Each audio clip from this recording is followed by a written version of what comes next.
Experience holiday magic with a brand new Homeworthy Christmas episode. Come along as Homeworthy host Terri Matthews gives us a tour of her beautifully decorated home and demonstrates how to make a stunning centerpiece for your holiday tablescape. Then, we tour a gorgeous California home where interior designer Cher Beall gives us a behind-the-scenes look into how to create a simple yet personal hostess gift. And finally, we step inside a dreamy winter wonderland in Oklahoma where designer and content creator Rebecca Robeson shares refined decorating tips that will inspire you to make every corner of your home shine this holiday season.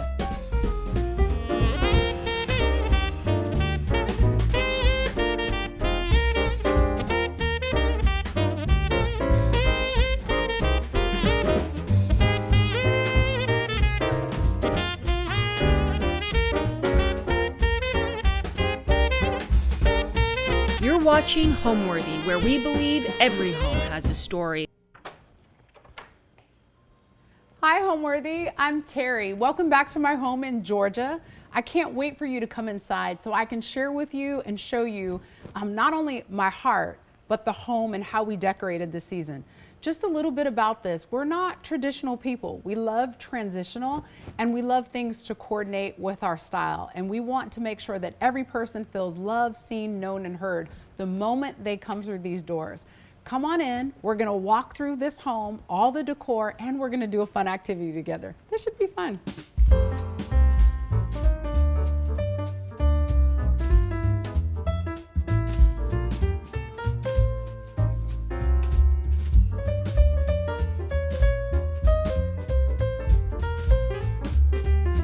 You're watching Homeworthy, where we believe every home has a story. Hi, I'm Terri Matthews Woodall. I'm a servant leader, faith-made entrepreneur, investor, author, and speaker.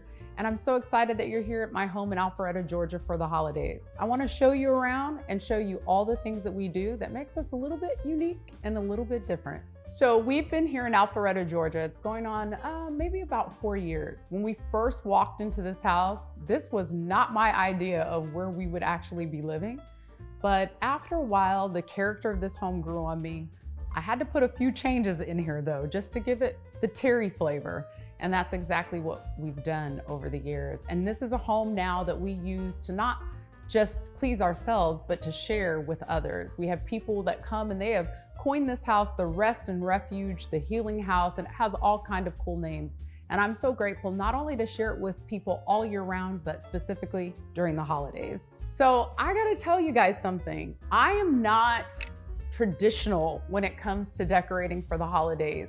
As we walk through this house, you're gonna see that there are no Santa Claus here, there are no stockings that are here, and I'm a little bit strange. I like things to probably over-coordinate sometimes, but it brings a peace and calm for me, and I'm intentional about everything that we use in the house. And I have to say, like the Proverbs 31 woman, she had some help, and I had some help. I don't do this all alone because most times I'm in the air on a plane flying somewhere so much that I think that Delta Airlines thinks that I'm the undercover boss.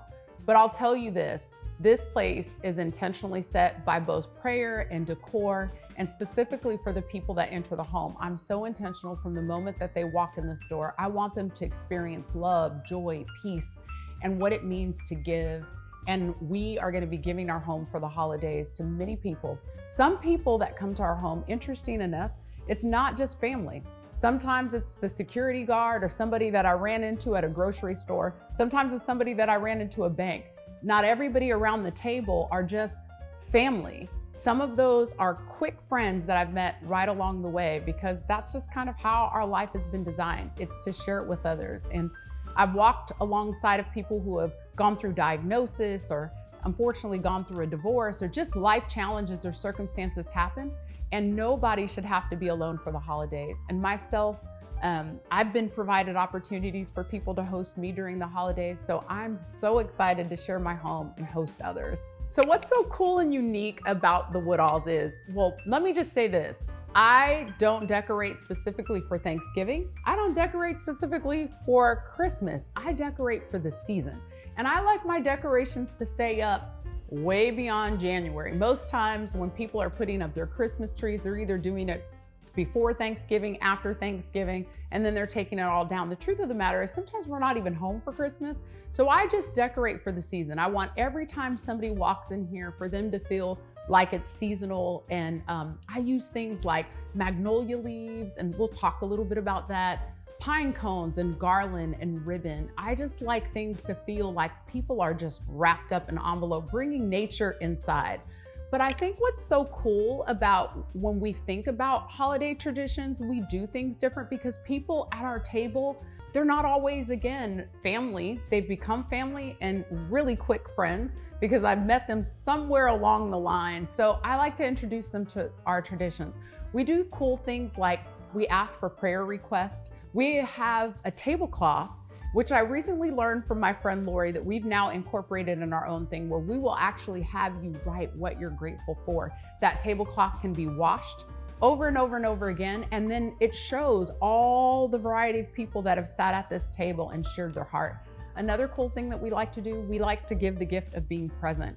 And in our home, you'll see presents that have gift tags on them like love and hope and joy and peace. Those are the gifts that if I could actually give those to people, it would be something that I would want them to carry on through the rest of the new year. So I'm so excited to share these traditions, including a do-it-yourself project and our screen porch, which it's a place where we kind of gather with hot chocolate, good movies, and cuddle up with blankets even when it's cold outside. And that's probably a little bit more on the traditional side. I have to repurpose these decorations. I don't need to throw anything away. That's wasteful. So you'll see some of more of that holiday traditional style more on the screen porch.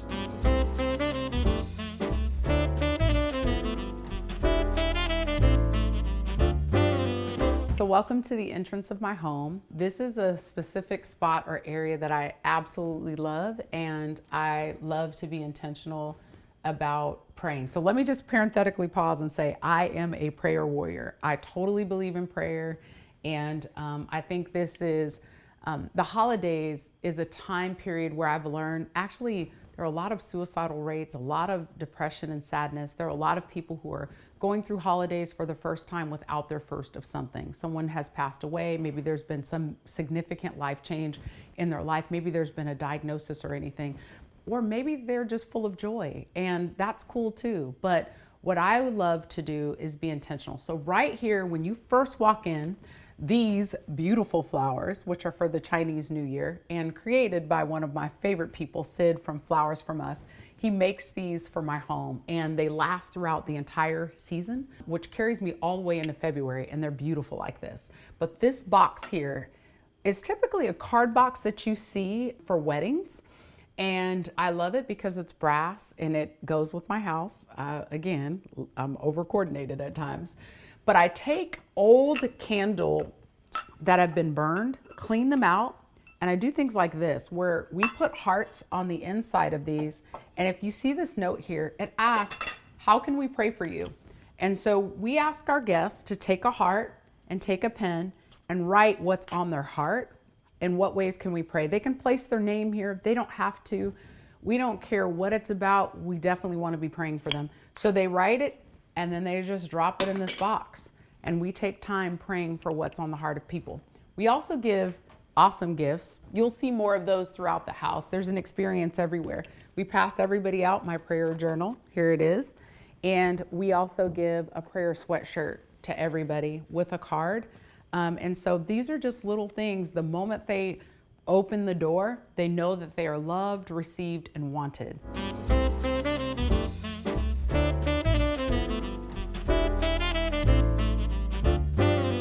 Follow me into my other favorite space. Again, this is a foyer. It's pretty long and pretty big, but they stop here. We take their coats, place them there. And the moment they walk in the door, we want them to know that they're received. And if I could give anybody a gift, I would want to give them the gift of love. I think that most people don't feel loved. They don't feel seen. They don't feel heard.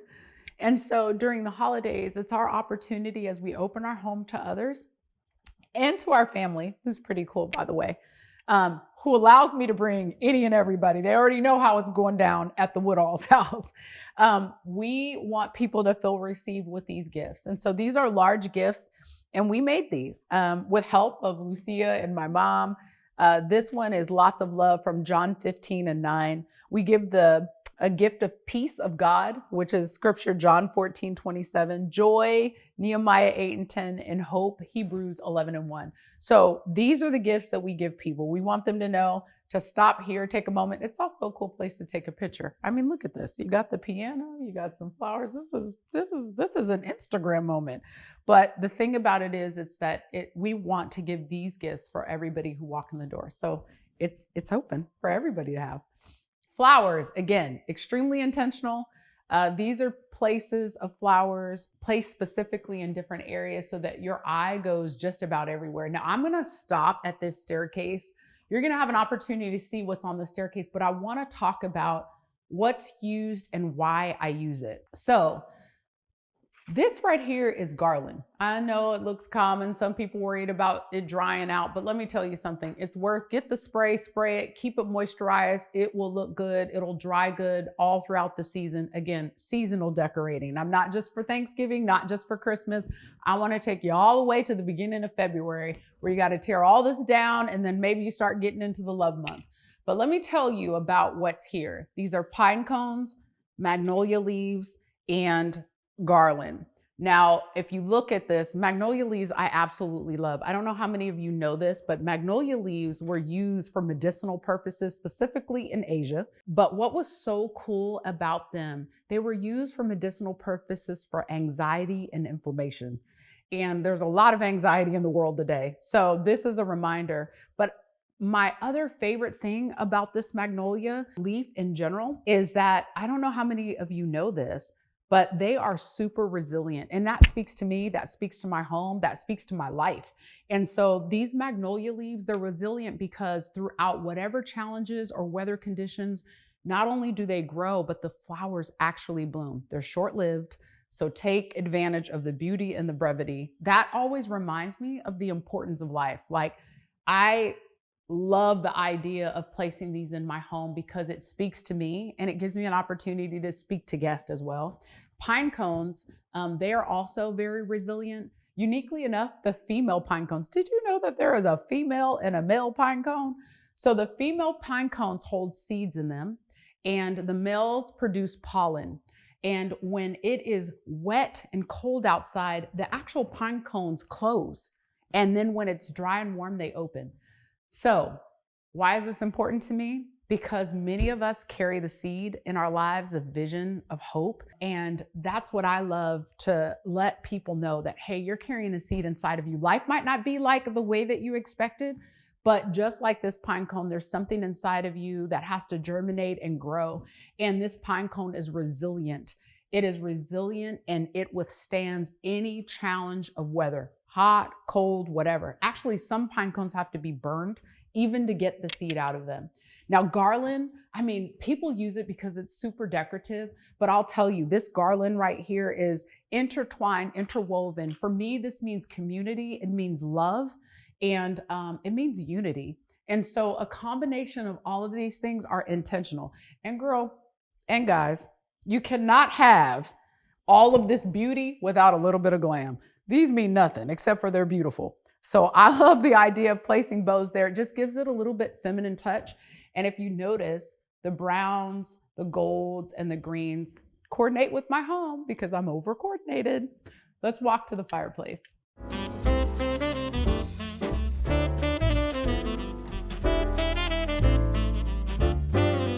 So this is my family room area. Well, actually, it's not the family room, it's the living room. I think every space in here is family room. I don't know if we have a living room versus family room, but this is the space where there's no TV. The intention of this space is true conversation. And with our pillows, I like to change these out. These are velvet, they're soft. Again, they're coordinated. Like, look at this, look at this. I love the coordination. Yeah. It's something about green. It makes you feel alive. And so, you know, I changed the pillows out here. This is an inviting space. It's intentional. I love good conversation. I love hot chocolate. I love coffee. I love coffee. So this is a space that we are here, and don't worry about the white. It's all performance fabric. And so you can drink, eat, and hang out in this room. And this fireplace is awesome. We turn the fireplace on and the mantle is decorated just like the staircase. And so you'll see the same things, magnolia leaves, you'll see pine cones, you'll see the garland, and most importantly, you'll see this cross. Sid from Flowers From Us is so awesome. He gave me this cross, and it's something also that I used in my daughter's wedding.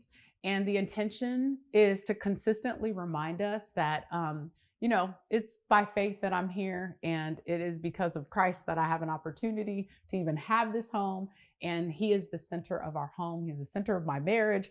He's the center of everything for me. And so this is a reminder. So some of you, I don't know if you know this, but these aren't real. You just need to get some really, really good orchids or any kind of flower, but just make sure they don't look cheesy. Okay. So I usually kill plants. Don't tell nobody. It's not intentional. So I oftentimes find some of the very high quality faux looking flowers. Now this is an arrangement that is always on this table.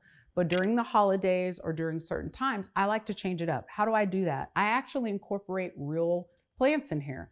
So with some help, you got these pine cones that got incorporated.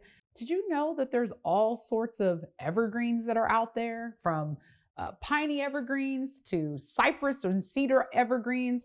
And I use those and place them in here. I didn't do it myself. Got to give credit to the guy who actually did it, but we thought about this together. Okay.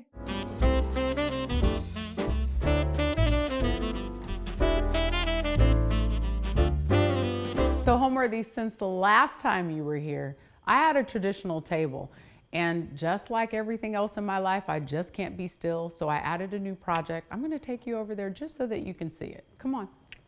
So Homeworthy, since the last time you were here, I had this wood table, and initially with the wood table, it looked great. It went with my coordination of both circles and the deeper woods. But to be honest, it's an everyday table that we ate at.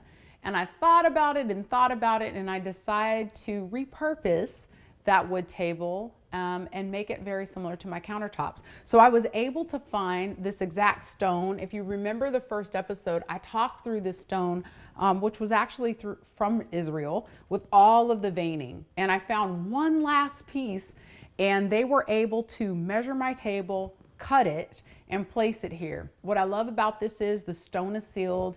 People can eat. We're not worried about people spilling or, you know, a knife or a fork hitting it and it having all sorts of dents. Although dented wood has character, but in this particular area, I just wanted it to always look clean and in order. So this is going to be the dining room table, one of the dining room tables that we'll be using. And then in the formal dining room, we'll also be using that. So in addition to this table, I needed to bring some greenery over here. Again, as I mentioned, I don't decorate the entire house. There are specific spaces, mainly when you come in, you're welcomed in the main conversational area. And then there's a little bit that's sprinkled over here. So let me tell you something. This is really easy. You find a wreath. I told you guys I don't have a lot of time, so you got to get real creative. You find a wreath, and I already had this bowl. I just kind of set it in the center. And then there are things that I add to it, like pine cones and berries. There's still some more stuff that I'm gonna purchase for this wreath. I like to put a little bit of brass and gold just so that it kind of coordinates, not kind of, it does. I'm over coordinated. It coordinates with this house.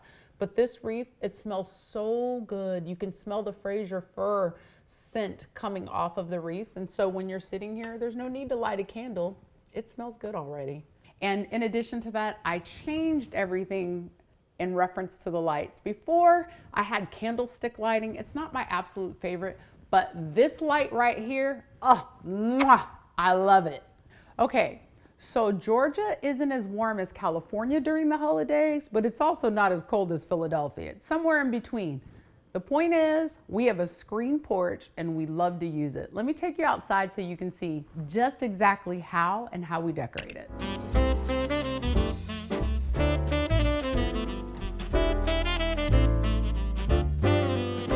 So this is our outdoor screen porch. It actually feels pretty cool out here today.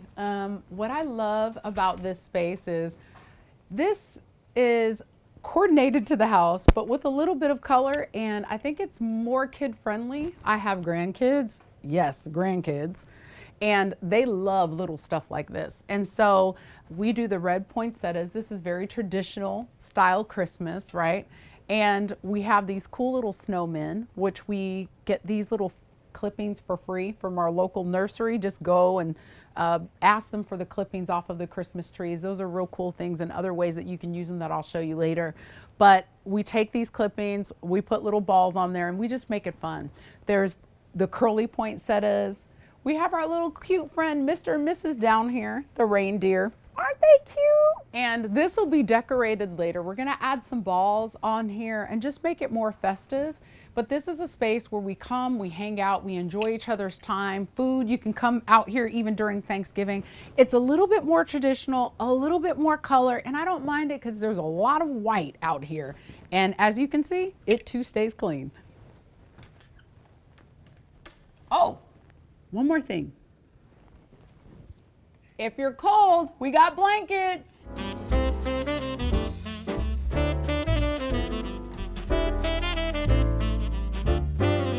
Okay, so the one thing that we love to give is also a gift. I talked about the presents of love and hope and joy, but we actually like to give tangible gifts. You'll see some more as we head to the dining room, but right here in the kitchen are these things that we give called the giving plate.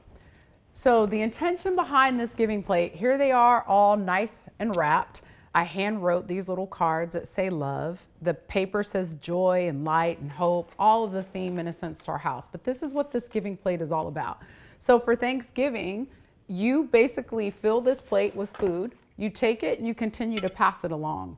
And so all of them say give. Now I'm gonna be honest with you. Most people are probably taking their plate home. They are not giving this plate away.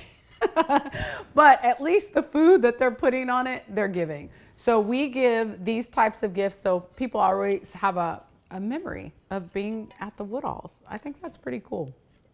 Now, I'm going to introduce you guys to this activity, and we're about to learn together because this is a bit of an experiment. It's something that I've seen and something that I wanted to do because I always try to do certain projects for my house that I actually do, and I can say to my family, I did this.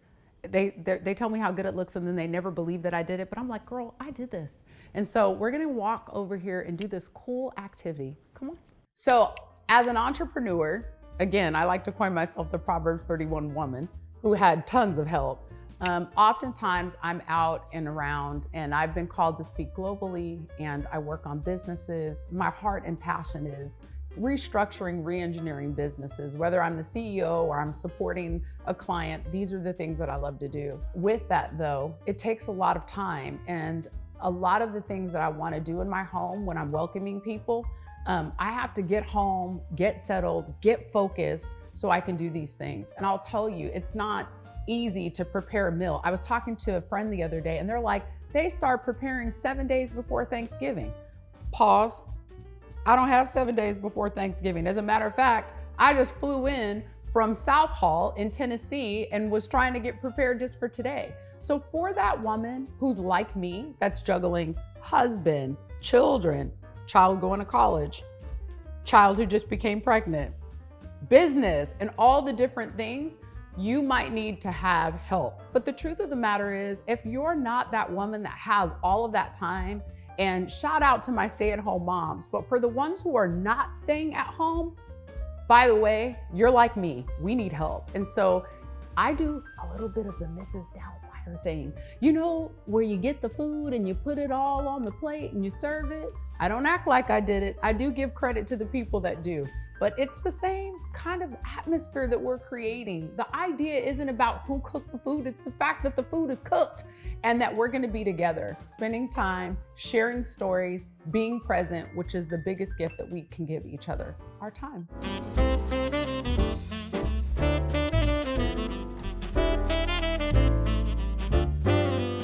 Okay, everybody, so in front of me, I have some real cedar bunch garland.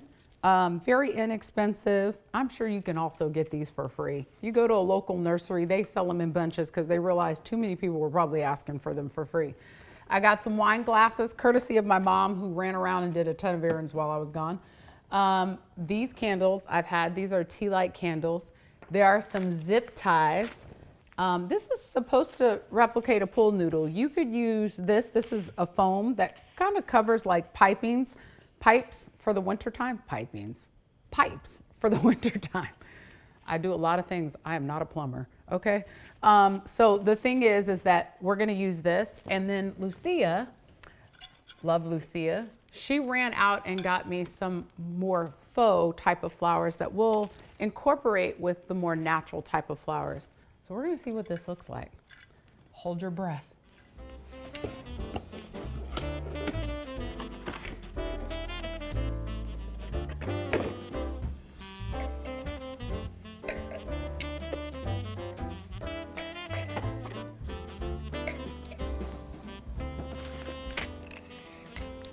These are cool zip ties.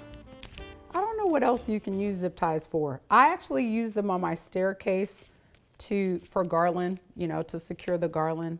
I know that Sid also uses the zip ties to secure the garland. I did do all the garland last year by myself and with my family. This year, my travel schedule was kind of crazy. So again, just like Proverbs 31 woman with the handmaidens, that was me.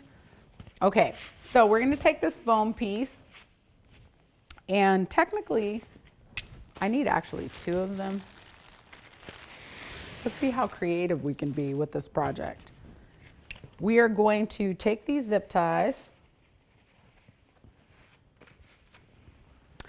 and secure this end. Now you guys, this isn't fast forwarded like Instagram.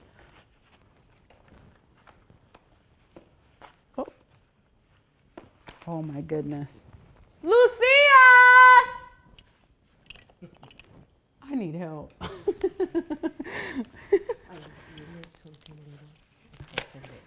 Yeah, I know, but I need to make it little because these zip ties.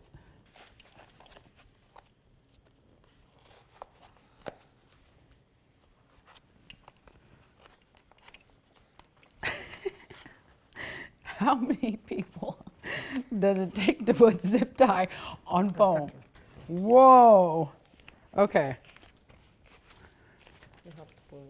We need to put one more. Okay. This is real work. I might have to take this bracelet off for this thing. This is how I feel after Thanksgiving. Nothing fits. Lee! Honey!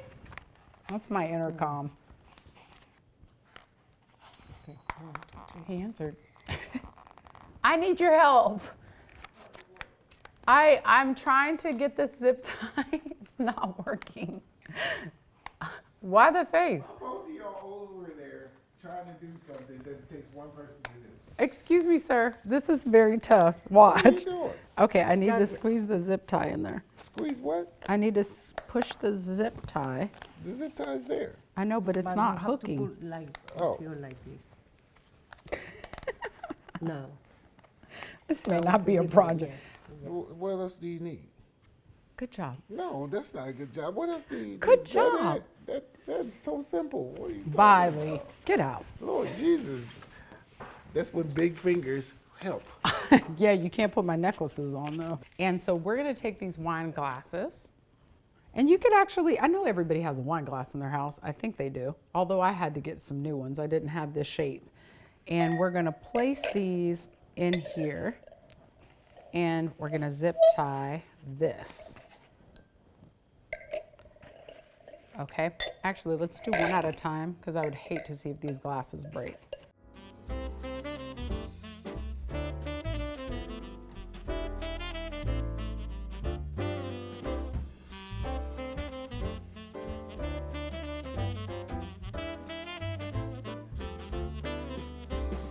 Okay, I think I was supposed to put this glass in first. I think we are here. After almost having a massive cornea to try to put some zip ties on here, what I'm going to do now with these tubes and this glass, I got to set this straight. The idea is to take this beautiful garland that I got, bunches of garland, and place them in here. So we're going to actually cover this whole foam tube, right? Let's see. Now we can cut this a little bit, but I like the whole wispy idea. I mean, let's, you know, I wonder if I could make a reindeer hat. No, I better not try that. For those of you who get stressed around the holidays, I'll be honest with you. I think a lot of pressure came off of me. As a mom, I used to cook and wanted to make sure that we had the best food and the best desserts and the best time and all of those types of things. And there was a level of guilt that I felt from actually hiring a caterer because I compared myself, which, by the way, you should never be comparing yourself. But I was comparing myself to other moms. And to be honest, my stay-at-home moms, I love to call them domestic engineers, I stayed home, but not quite a bit. Again, as an entrepreneur and world traveler, doing all kinds of things, it was difficult. So I took the pressure off of myself by hiring people who can actually help me. It doesn't take anything away from me just because I've hired somebody. And so I allowed myself to be guilt-free from that. I wanted to make sure that I enjoyed my time with my family. There is some fun things about cooking. We'll make cookies or bake a cake or do something like that that's light and easy to clean up. But what made it stress-free for me was relieving myself of all the pressure of trying to make sure that I had the best food. Now the pressure is on the chef, not me. So here, this is going to be very interesting. I want to make this very whimsical. It doesn't need to be perfect. We live in a life and a society where everything tells us that we need to be perfect. We have to have the perfect hair. We have to have the perfect outfit. We need the perfect home. We have to have the perfect husband. And if any of you know this, nothing in life is perfect. And so I love the idea right now of just putting this together. It's a little bit messy, but I think it's going to be really pretty in the end. And taking this, you can actually, I like this specific cedar bunch because honestly, if you look at it, it's very, again, like I was showing you, it's very flimsy. So it's flexible. It works with you. I like anything that works with me, honey, anything. I got 2 bunches of cedar. So in this, I've taken 1 tube instead of 2, and I'm actually tucking this in here in different ways to fill in the spots. And I love using black because when you use a lighter color, you can actually see, you know, what you're tucking your cedar leaf plants into. There's 2 bunches. You could probably do 2 or 3. It depends on how full you want to make it. For me, I like it full, but I'm also going to tuck in some faux flowers too. So I think it's going to help fill in some of those missing areas. So again, it doesn't have to be perfect or exact. The idea is to put this together, and it's something that you've added and that you've done in the space. Now granted, I did coordinate this space. Although Sid helped me put up the garland and I had lots of hands and people running around, it was my vision. And you know, I always start with how I want people to feel and how I want to coordinate. And so they helped me bring it all together just because of my busy life. But what I love about this particular foam, as I was mentioning to you guys, there's an opening. So I use the side where the opening would actually go around the piping. It gives more space for stuff to be tucked into. So you don't have to necessarily worry about having to shove it into the foam and the branches bending and breaking. You can actually just put it right into these particular areas, like just open it up where the tubing would go and stick it in there. Let's see, let me move all this stuff out of the way so you can get a good visual. But look at how this is coming along. This is gonna be really, really pretty. I'm excited to see. So, and see how this just kind of flops everywhere. I think that's the beauty of this. It's kind of like me, I just kind of flop everywhere. Let's see. Look at this. Watch how this comes together. And again, this is 2 bunches. So if you did 3, I'm not sure how full it would be, but you could always use this in other places in your home. Let's see. I can't wait. They're not gonna believe I made this. They're gonna say, no, you didn't, you bought that. Look at this piece. This is gonna be really pretty. Is it nice and full in the front? Yeah. Look at how pretty that is. Okay, one more piece over here. So I'm cheating a little bit because I would, if I had one more bunch, I think I'd put a little bit more. But since I've already decided that this is gonna be the front, I'm leaning a little bit more towards the front. Now, I'll tell you, because I'm thinking this side's gonna face maybe a wall or the back of a buffet cabinet or something, but it still is full all the way around, which is what I love. So watch what we do next. I'm gonna take all of this trash real quick. Now, I don't wanna leave anything behind. Like even this can be used, even this can be used. So I'm gonna take this, oh, here's another piece. See, the Lord is on my side. Okay, so I'm gonna stick this, I'm almost done. And this fills this in right here. Now, as I shared earlier, I love real plants. I love the way this garland smells, the branches, the trees, I mean flowers, everything. And it coordinates a lot with all of my candles and stuff like that that I have in the house. This is this cool little thing I got back here. Watch how I open the trash. Did y'all see that? Let's just do it one more time. Watch this. Hands free. Oh, now it doesn't want to work. Oh, let's see.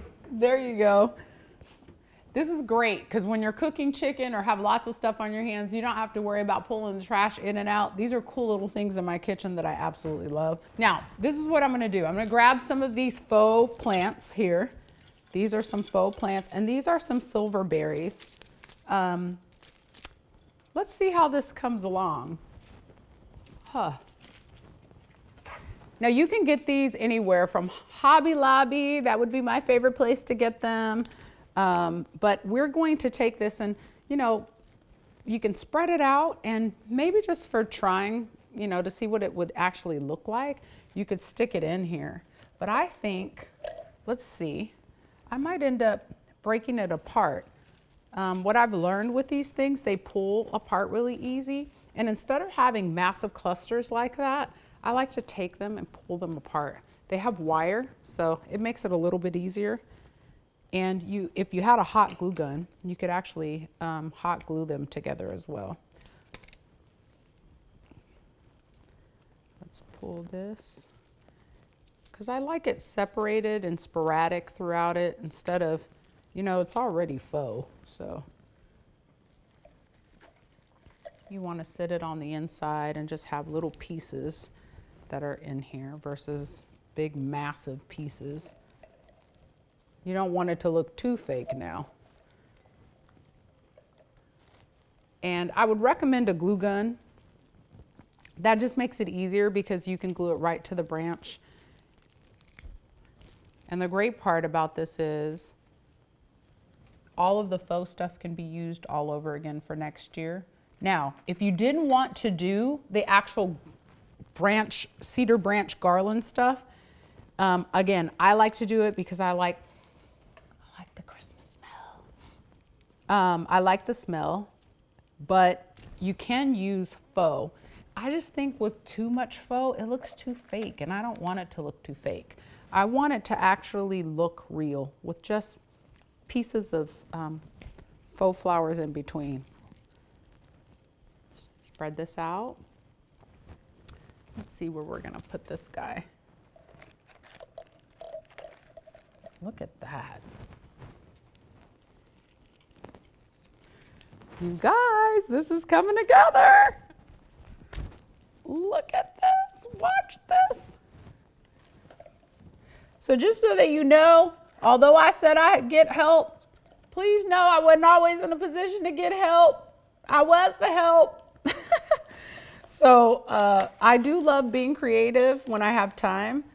And again, I do put a lot of my own vision together. I just get hands that help and gives people opportunity to use their creative genius as well. Last night, my daughter called me Martha Stewart.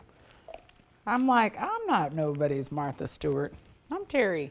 Let's see how this looks. Let me take a step back. This is really coming together, you guys. Yes. She said yes to the faux. Okay. I think we can do one more and then we'll just leave this alone. I don't want to overdo it, right? Let's see where this little guy could go. How about somewhere in here? Okay, in a weird way, I love this. So the berries kind of bring in the whole holiday cheer, you know, but the thing is that these little gold things, just watch how this makes just a little nice little punch. Look at how pretty this is. I mean, I went berserk with these things in my wreaths in the dining room. I'm like, I love this stuff. So right here, and actually this is so pretty. I think I'm gonna leave this right in the kitchen and center it and place food around it, like a charcuterie board. Things like this is super cool because of stuff like that. You can place a charcuterie board around it. Let me look towards the front. My cousin jokes with me, my cousin Josh, he tells me that I decorate like Noah 2 by 2. So I'm always balancing. Everything's about balance. Balance, aesthetics, it has to look good, it has to feel good. Let me see, let's get some more of these. Let me put another one on this side. Josh, newsflash, this is not Noah's 2 by 2, sir. This is a lot more than 2 by 2. But there's one on each side. Okay, let's see. Okay, we're gonna put some towards the end. So this is, what's great about this faux is because it is on metal. When you rip this apart, it just sticks right in. You don't have to worry about hot gluing this at all. You can with some of these other pieces because maybe the metal comes out of them. But what's so cool is this metal just sticks right in. I think we're gonna do a few more pieces and then we can clean the countertop off and get ready to have a space in place where this could be the center of the charcuterie board and all of the snacks and all of those good munchy things that you do while you are waiting for guests or before dinner. Everybody wants a snack before dinner. So sometimes off of our pre-dinner stuff, you can actually get full. So I try not to overserve that, but the hors d'oeuvres, I think that's the technical term for it. I call them snacks. All I know is that my husband, when he's hungry, and he has no patience to wait for food. So we have to really, really make sure that there's something that's there for them. Let's see. One more maybe? Let's see. It's beginning to look a lot like Christmas. Okay, let's put this one in here. Okay, maybe one more. I'm obsessed with these things. They're like little gold balls. I like them better than the red ones. Okay, I'm just not gonna leave one gold ball behind. Gold ball, Mahana means family, no one left behind. All right, so this piece is coming along quite nicely. There's some extra pieces that are here, but I think I'm gonna be okay with the way that it actually is. Let's see. All right, let me just look. Let me just take a little peek. It's even all the way around. I know initially I talked about only creating it where maybe the back would be open a little bit. just because I would prefer to have more cedar branches, but it's actually full in the back. I've decided that this is gonna be the front though. I just like how all of the cedar branches are laying. Again, this is all organic, so it's not like it's made up. I mean, these are actual pieces. Let me just stuff this back in here a little bit better. Interesting enough, I have a couple of bows. I have a gold one, I have a white one. Lucia, I need the green one.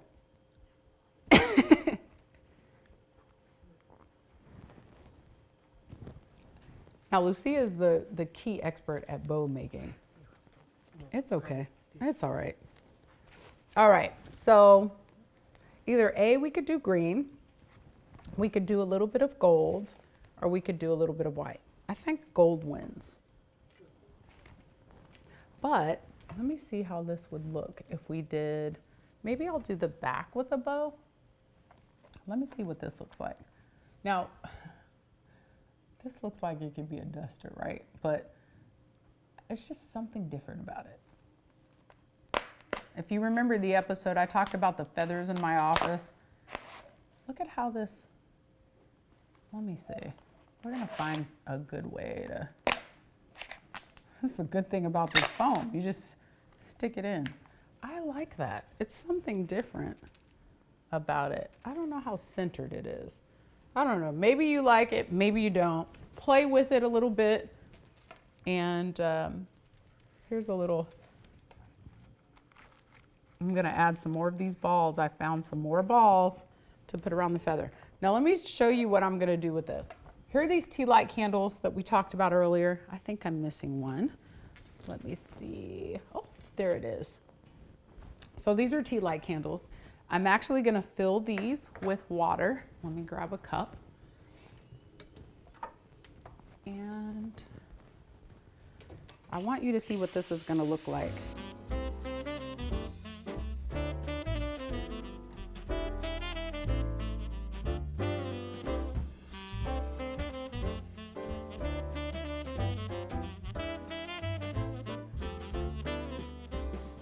This is really pretty. Okay. Let's see.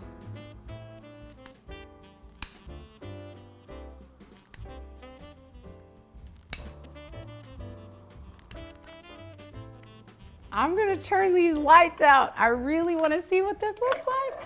Let me get all the dirt out of the way. Again, when you have all this stuff everywhere, you don't get to truly see the beauty. I'm focused on where everything is and how messy it looks. So let me clean this off. And let's really see what this looks like. I'm gonna turn the lights out.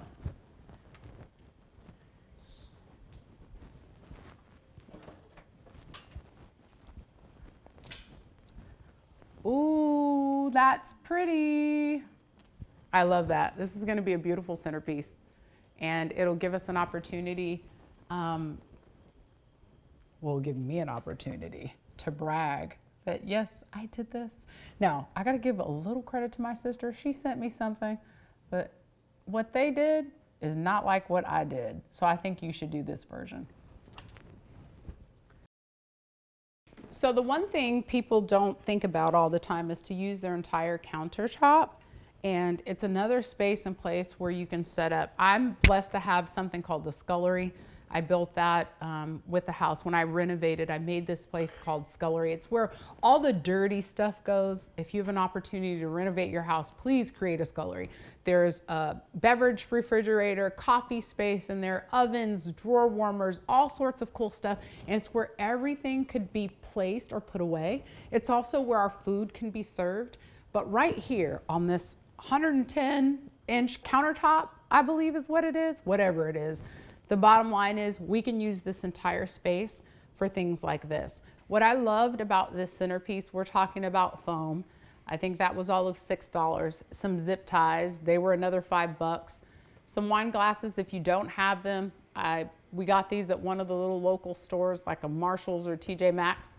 These tea light candles, they're another $5, and these branches were $13.99. I'm thinking a whole table centerpiece you can do for $50, and it looks amazing. I'm really proud of myself.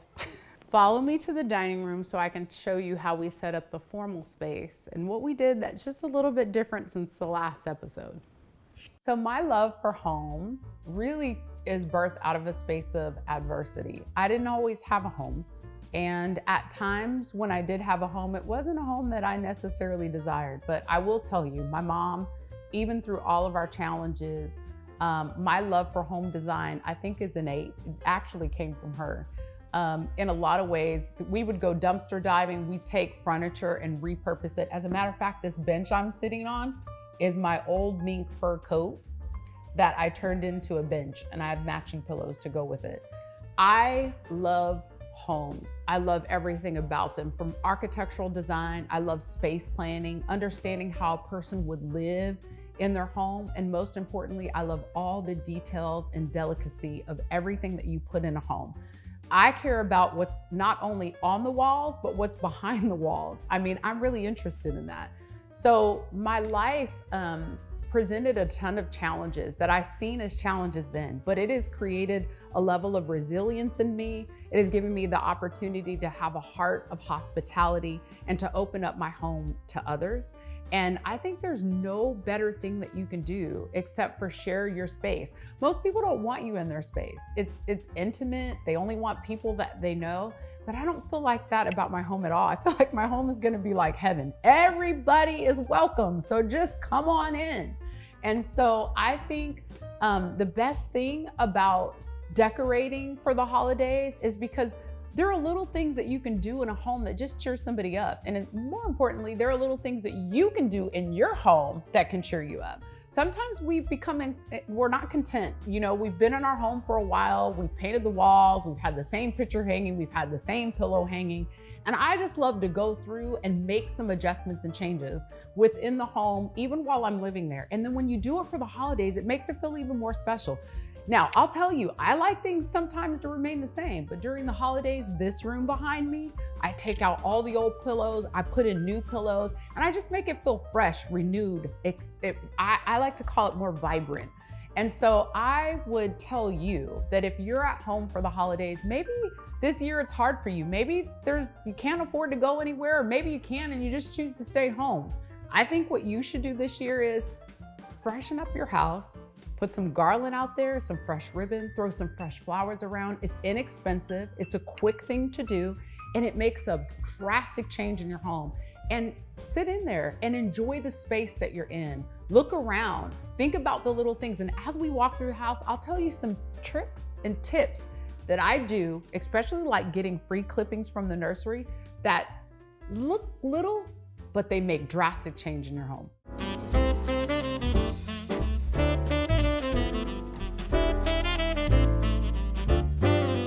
So this is my dining room. This is another space where it goes down. Now, you might be wondering, like, how does this work with all of the people that get invited for the holidays? Well, we just find spaces all over the house where we gather and have conversations. Things happen organically.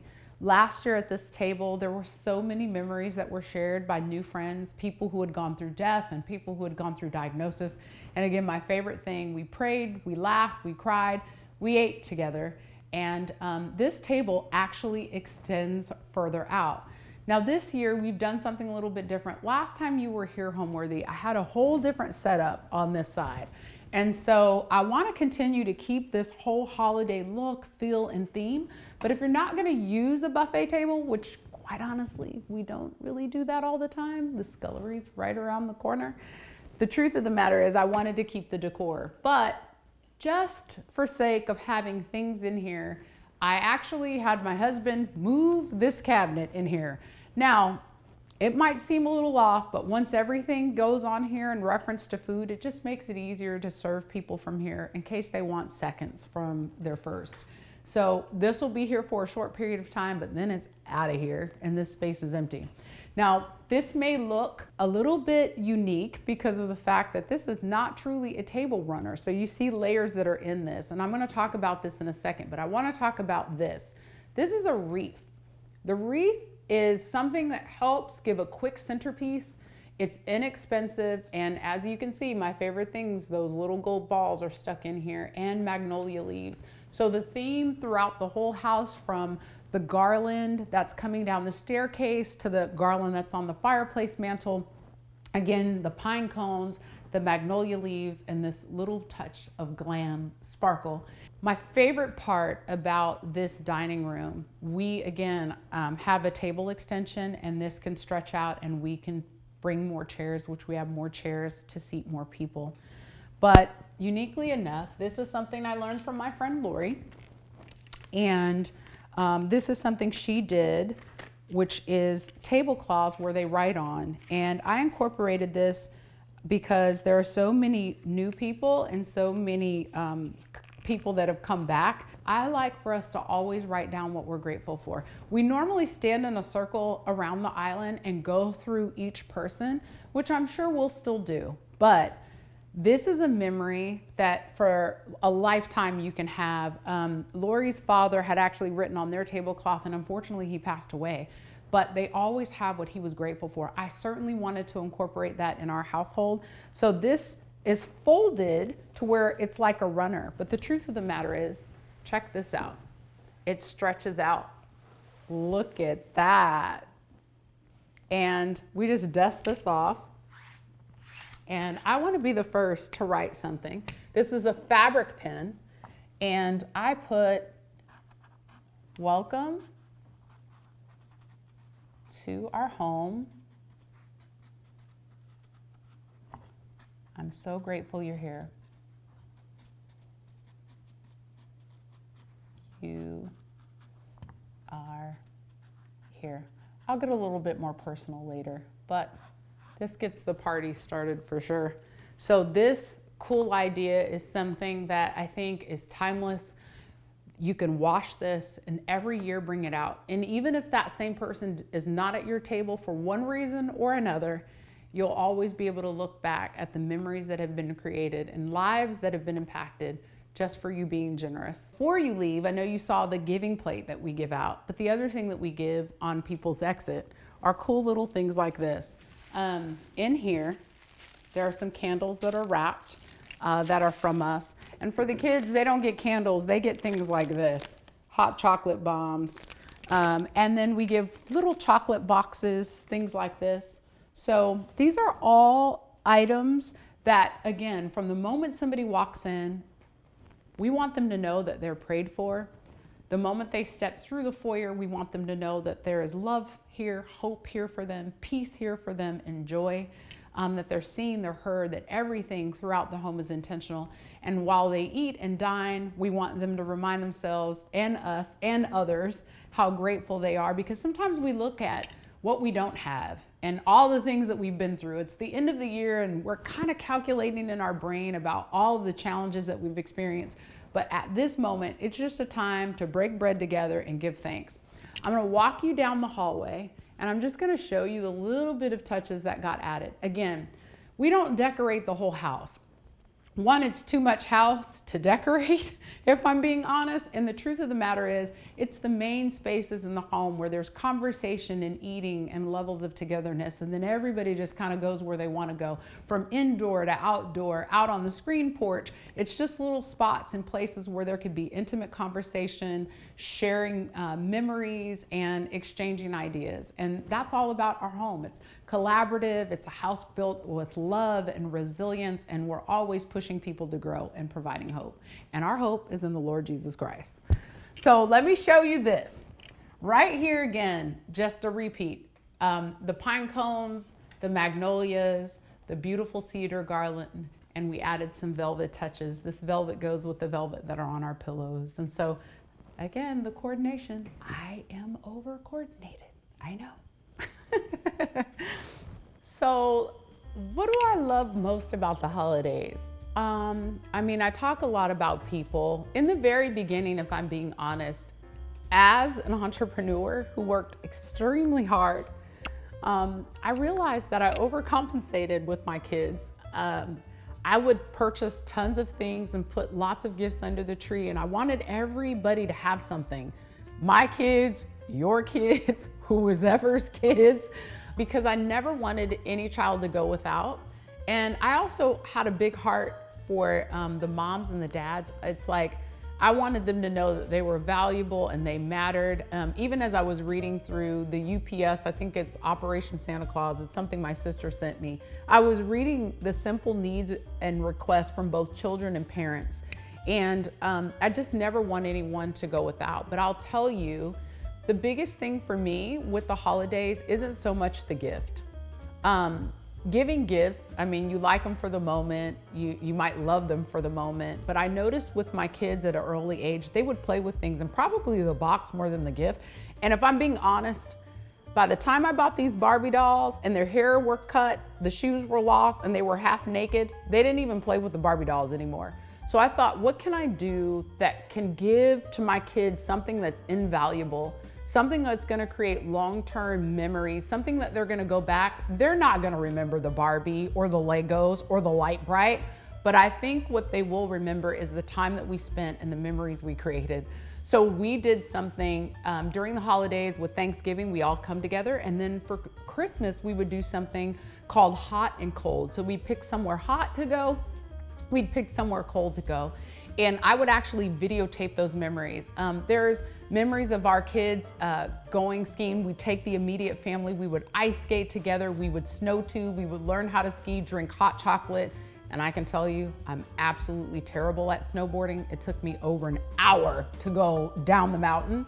My brother and my sister certainly surpassed me on that.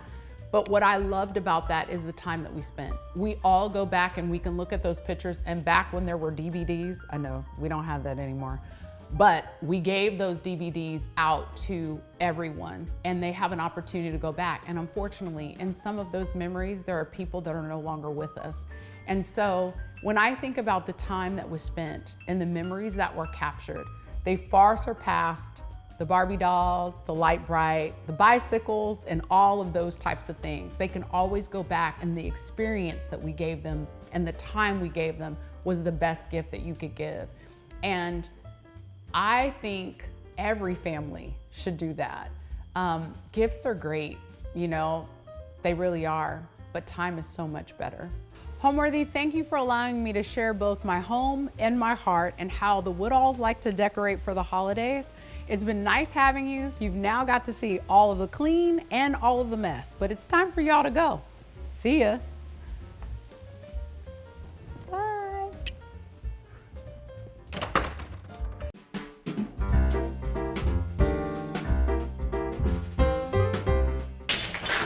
Hi Homeworthy, I'm Cher Beall. Welcome to my home in Newport Beach, California. Come on in, I'd love to show you around.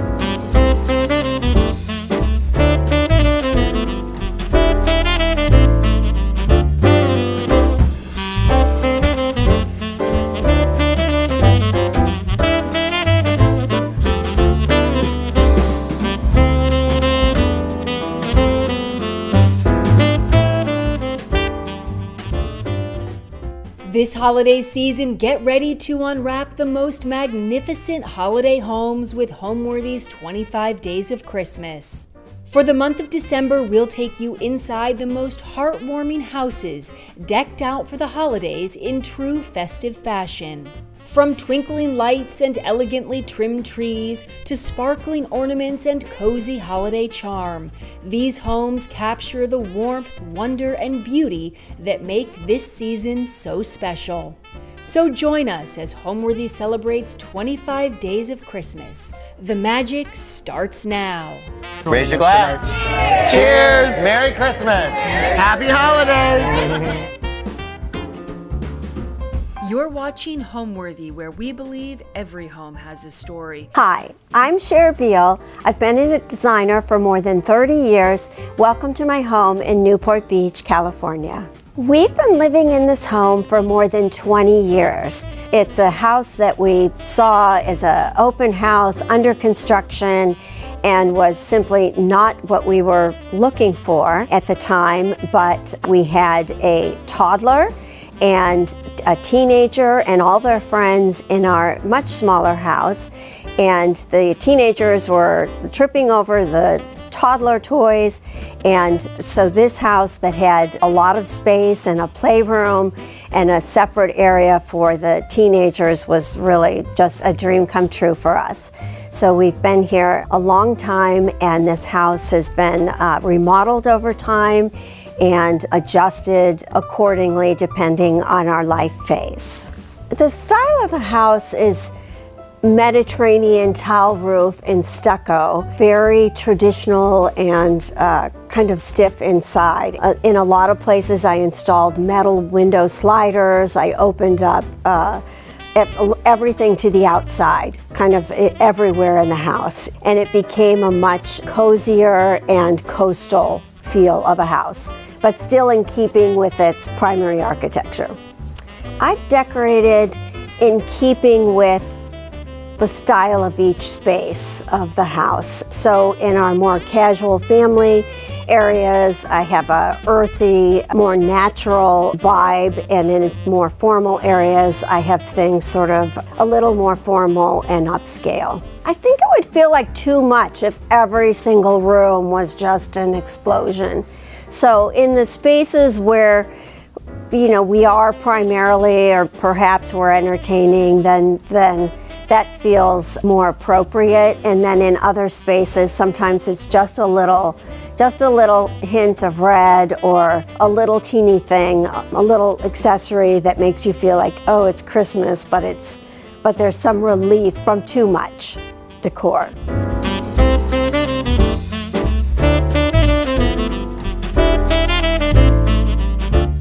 Welcome to my kitchen dining space. In the entry of the space, instead of doing a regular Christmas tree, we decided it would be more fun and a little different to shake it up and use some natural branches. We're going with the woodland mushroom theme that seems to be so popular, and we've got all kinds of fun hanging owls and acorns and mushrooms of all different sizes and shapes, and of course a few little tea lights. So we did this by putting our branches we flocked them a little bit to just make them look like the snow had fallen on top of them.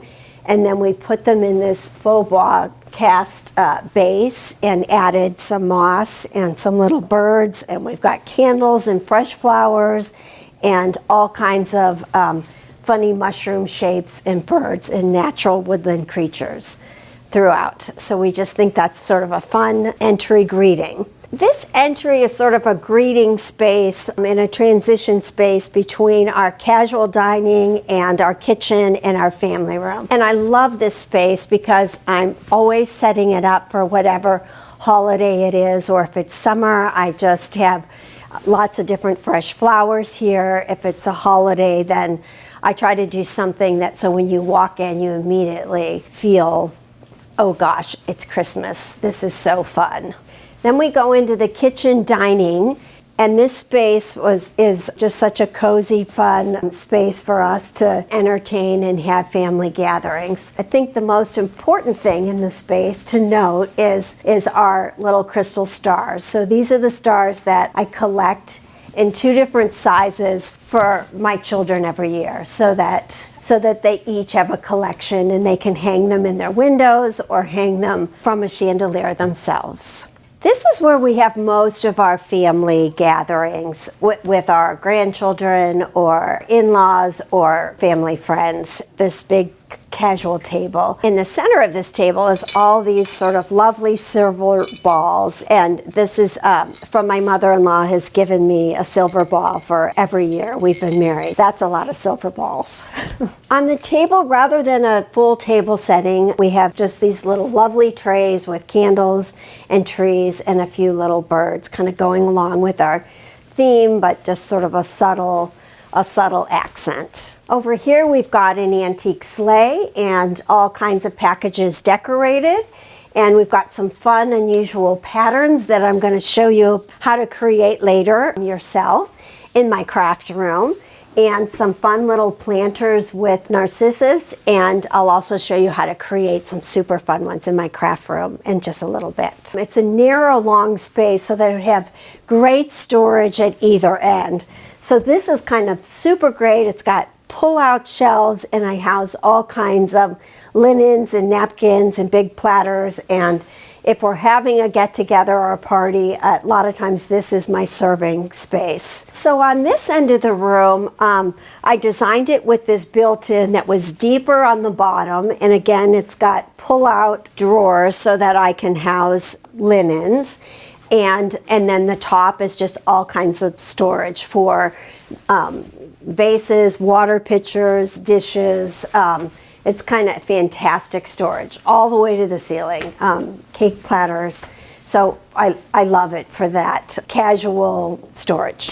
So now that you've seen the kitchen dining, I'm going to share with you the kitchen.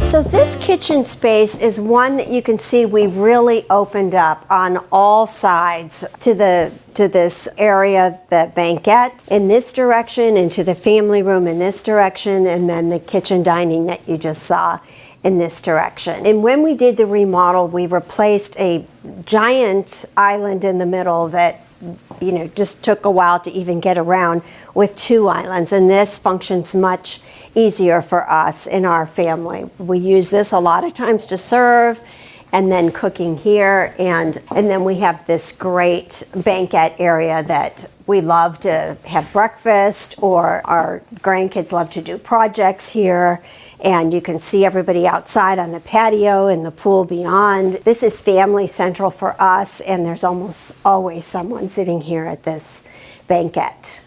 So you're going to notice, if you've seen any of my Instagram posts, that for the season I actually replaced my slip covers on these chairs. They're typically in the same floral pattern that you see in this pillow and in the trim on the draperies, but for the Christmas season I replaced them with these large check covers and then kept my same skirts. So by adding this dark green, adding a few dark green pillows, I changed the look from being summer to a holiday, more festive look. So just very simple, minor changes going with all of my primary furniture and decor, but just a couple little adjustments to sort of give me a fun holiday decor. In the center, I've got vases of all different sizes. Again, I have my fun little mushrooms. I'm kind of repeating this silly little mushroom scheme throughout, and I've mixed them with different vases filled with flowers. And the light bounces off of them, and it's just sort of super fun. The blinds on the window were actually custom because they were so large, and they are motorized so that they can come up and down quite easily. But they were custom because the size is so gigantic. But they're sort of wonderful to have in the morning light if it gets intense. And the windows all open up to beyond, obviously. This is kind of one of the things I do often too, is this is a little, it's serving the purpose of a Christmas decoration, but it's also a toy. And so I love to have things scattered about that when my grandchildren come, they discover and they can play with. And so it's a little accessory, but it's also a toy, and they are welcome to play with it. As big as this house is, I'm always cognizant of designing spaces with storage and lots of storage. And so again, you can see I've got storage for open shelves for dishes, accessories, lighting, and then also storage above. So on this side, as well as the other side, as well as underneath the banquette, these lift up like a boat, and you can store. I store Christmas dishes and things in here. During the off season, it's kind of storage everywhere. One of my favorite things on this side is the little snowman to the far right, and that was one of my children has made. And he's super compatible with my other little snowman accessories over there, all with silly faces and all just sort of celebrating the joyous holiday. I'm always inspired by creating an environment that feels special and that will delight my grandchildren, my children, and even myself. So anything that has a sense of humor, I and especially if it's not an obvious sense of humor or an obvious thing I'm trying to be funny, then I love it. So you will see around my house little cast bronze mice. And I think it's funny. Just a little mouse that's like sitting or on the stair step or behind the door. And at first someone thinks, oh my gosh, it's a mouse, but then they see, no, it's actually a tiny sculpture. I find that humorous. Snowmen that are smiling and next to the stove. They're just little things that sort of tickle me. And so I think they will other people too. And even if they don't, I guess I'm pleased with myself or tickled when I'm in the space, and that's just kind of fun.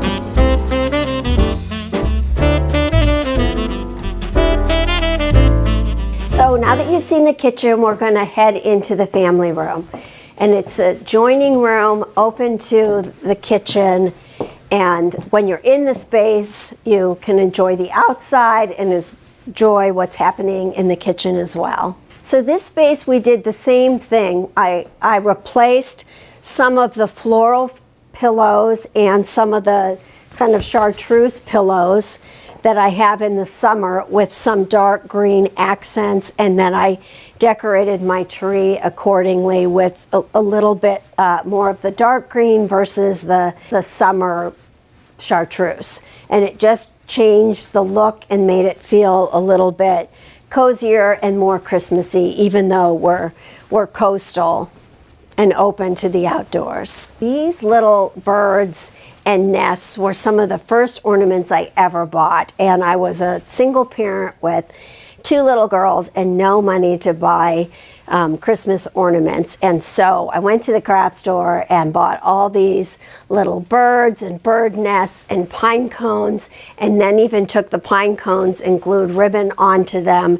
And I still have those ornaments to this day, and I've used them every year for more than 30 years, and I still love them. So I think this was before anyone started doing the natural scene, but it was just I could afford to do. And then over the years, I've added little glitter birds, and this year, of course, I added some mushrooms and then some little fruit. But basically, I'm starting with what I've had for years and years, and still love it to this day. So this space was completely closed off to the outside. There were 2 doors, but you didn't feel connected to the outside. So by adding a porch and opening it up with this very large opening with these custom-sized barn doors, you now feel that you're able to go inside and out. And these doors are open. I mean, it's December and they're open every single day here. So it's really kind of fantastic in California weather. The other thing that we did is open up this. This had 2 small openings and a wall in between, so it felt very separate from the family room originally. So this now you feel that you're in the same space, so it reads as one large room. And then we also closed off the main hallway so that now there's this private sort of back stairway to the house. And so this area all feels open, but the stairway up is not a grand staircase, but more of a private, this is our family area staircase. So we love how that makes all this function.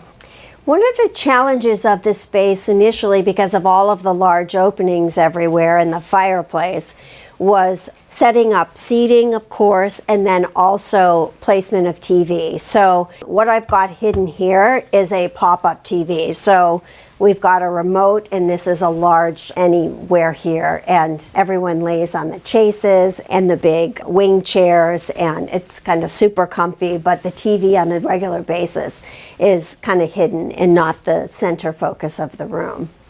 One of the things I'm going to show you downstairs in my craft room is how to put together a sweet little planter that you can give as a gift when you're going over for dinner. So this is just, we started with a simple planter and we just changed it depending on our decor.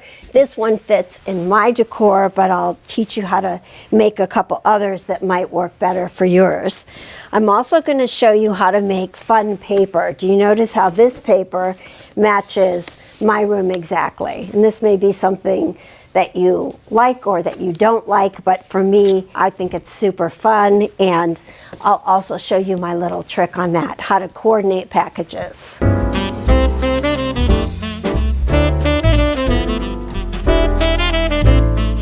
Coming from the kitchen takes us into the dining library and the living area and the more formal spaces of the house. So here we are in our dining library. We've got storage behind for all sorts of china and dishes, a space that is cozy for 8 and then opens up to the outside.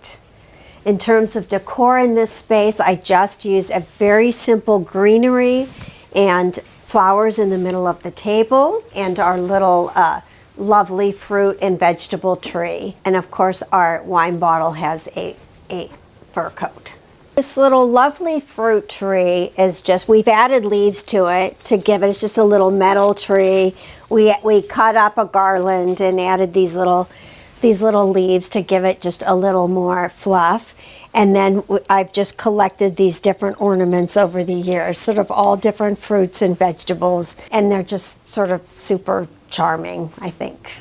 So we could also use this for a family dinner, but it has to be a smaller family dinner. And usually when we have our kids and grandkids, we end up in the other room because it accommodates even more people. So this is more, dinner party kind of room. When I designed this space, it was just a large rectangle, so we opened it up to the outside and added all these bookcases and built-ins, and then divided the space so that allowed us storage on the other side. So when you open up this is all cabinetry that we designed to make this space feel like a cozy library instead of a big formal dining space. And then when you go inside this little door, there's this awesome storage for dishes and wine. But of course, we still have our doors covered in a wallpaper that looks like books. It's so funny. So we've been on some wine, trips with a bunch of friends, and so we usually get some wine, and then we have people give us wine as gifts. And so we have a fair amount of wine, but we actually probably prefer beer versus wine. So as a designer, in each space, I usually try to have something extra special. And in this room, its special piece is this chandelier, which is actually very, very old, and it actually is from the days when you did light a room with just candles. So you can see how stunning this is in this space. It just kind of really adds the drama to the space. So you can see where we're about ready to set up for a table setting in here, but we purposely didn't do it for today's shoot because we knew we had so many other Christmas decorations to cover. But stay tuned, follow us on Instagram, and we'll show you all kinds of Christmas table settings. What I love most about the holidays is probably what most of us love, and that's that it usually provides opportunity for all of us to be together with family and friends and celebrate. So that's what I love the most, is everyone getting together and being together, and it's wonderful to have a space that can accommodate that.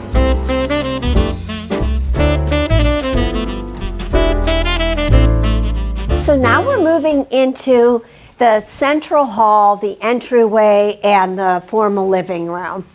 So on this oversized table, I treat it like an entryway and like it sort of to announce the holiday. In this case, Christmas. If you saw my prior video, it was very Halloweenish. Sometimes I'll just have seasonal flowers and books and other accessories. But right now it's got probably one of my favorite trees because it's got sort of my special little ornaments. So notice how it's off the ground.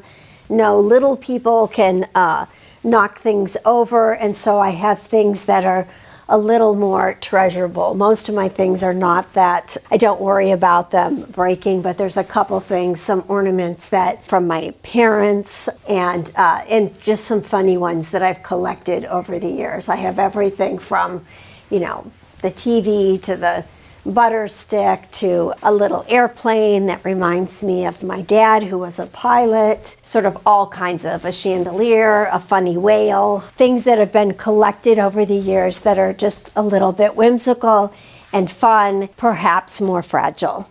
And then, of course, this is one of my other little design tricks. I decorate a lot with boxes, and these are boxes that I pull out every year. And they're super easy to wrap in because they're already covered in paper. They untie, and I can just put the gifts inside. And it's just an easy, simple way to wrap and an easy way to decorate. I use them, you could see, for various stacking packages and stacking accessories on top of them. And they just make such a lovely composition, and they're just so practical.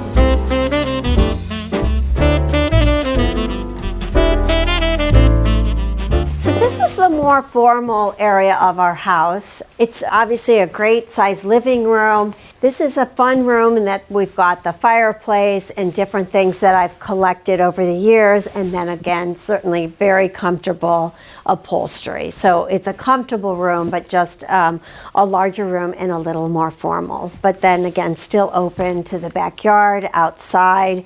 And this was one of the things that we did in the remodel, is open this all up with these floor-to-ceiling metal windows. So it adds a little bit of a modern look and helps you appreciate our pretty California weather on the outside. I've got several different funny sort of antiques, and of course I couldn't help myself and added a wreath of ornaments to this guy's head. Of course, ornaments and my packages again.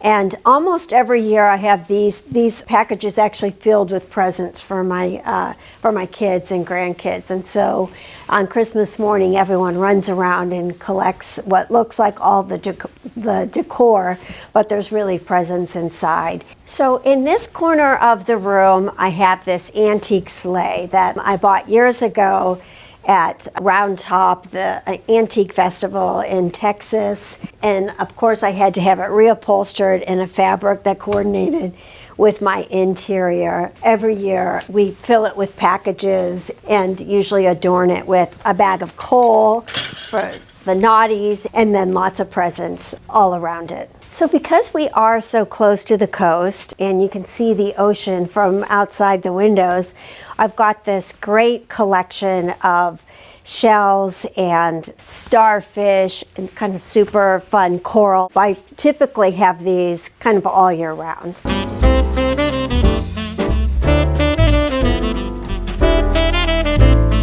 Leaving the formal living room and walking into the foyer, I want to share with you our little lovely shelf and how we've just decorated it minimally with flowers and sparkly garland and a little wreath and an angel, sort of very simple. And then also in this corner, we've got a smaller tree that's got all these bubbles filled with all kinds of feathers. So just very subtle and not a strong focal point. So let me take you upstairs and share with you what we did in our master sitting area.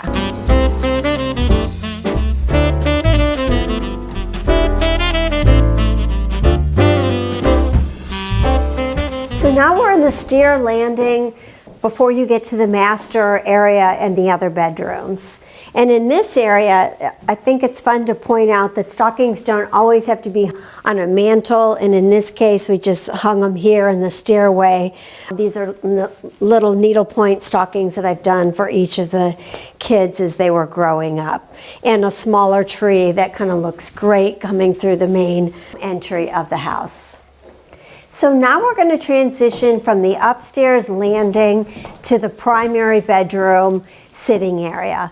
And so this was a space that when I redid the house and the floor plan, when kids went off to college, we turned this into a library sitting area for the primary bedroom. And it turns out that this is a space that we use every single day. It's one of our favorite spaces. This was actually a deck that I enclosed and made into a sitting area. So we've got a lovely ottoman that we store linens in, and a little sectional that was made specifically for this spot. And this is just an area that, again, is an entryway. I set up with seasonal flowers, or in this case, my holiday decor. Lots of storage, again, down below, and lots of book storage because we love to read in this family. On this table, this was actually an old dining table, and I put a mirror on the top. I use it for, like I said, my seasonal flowers, or in this case, the holiday decor. So I've got all of these little collected shell trees and boxes, packages, Santas, and of course, fresh flowers.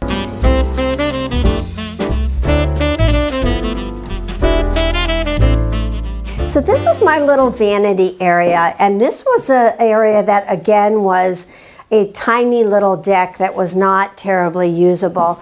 And so I made it into this great little vanity area that I use every day. I built storage on either side that's mirrored, and then had a vanity piece made that houses both makeup and hair dryer and things like that. Of course, I've got my little lovely praying angels that I converted to lamps. They remind me to say my prayers every day, and pictures of my grandchildren, and again, a mirrored top that sort of reflects the light from the windows, and a pretty view beyond. I have always been a designer. This is what I studied in college. It's what I've studied throughout my life, and it's always been my profession. And I kind of knew it had to be when every time I'd pick up an architectural digest, I was so energized. I wanted to run around the block. So it's been a career that has just suited me so well. I've had a business for years and been able to have some flexibility around children and family, and I've loved it. I've done all kinds of styles all over the country with all kinds of clients. So it's always creative.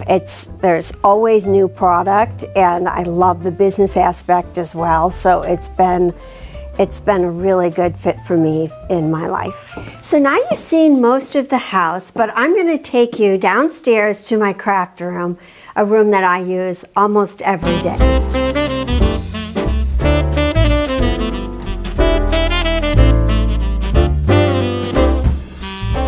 Okay, so this is my basement underground garage craft room. So I had this awkward corner in my garage, and I converted it to this craft room.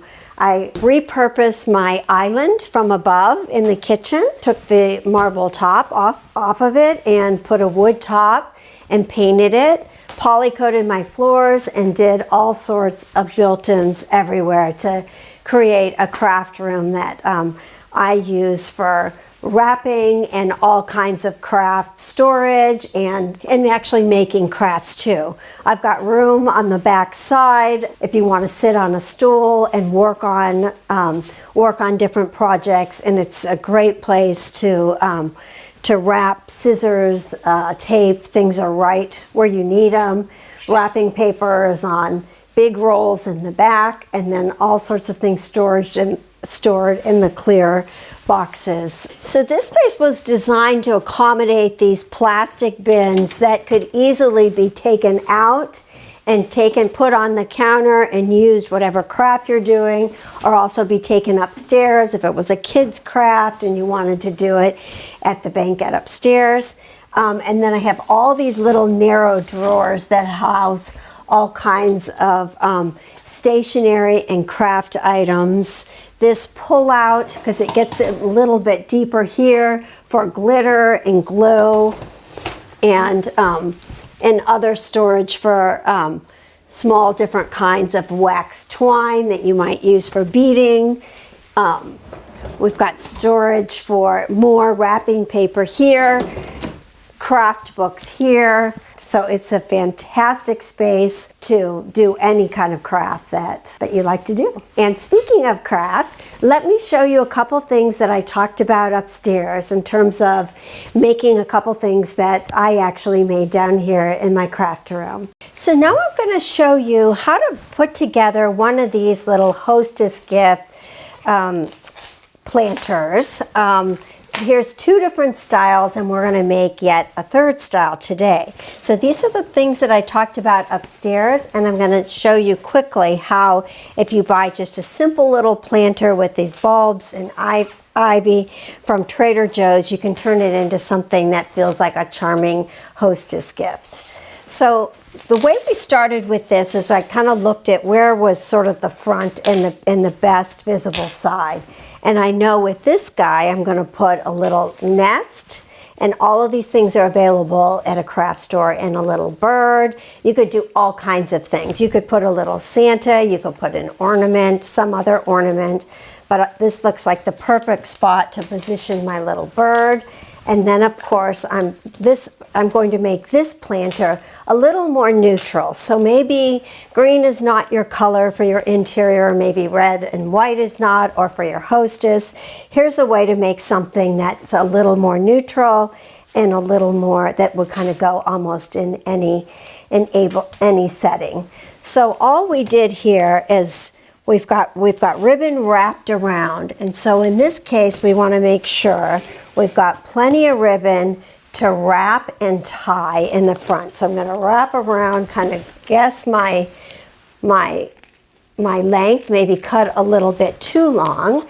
And then what I've done, and you can use a spray, but of course I try not to use the spray adhesive on my plants because it's not healthy for them.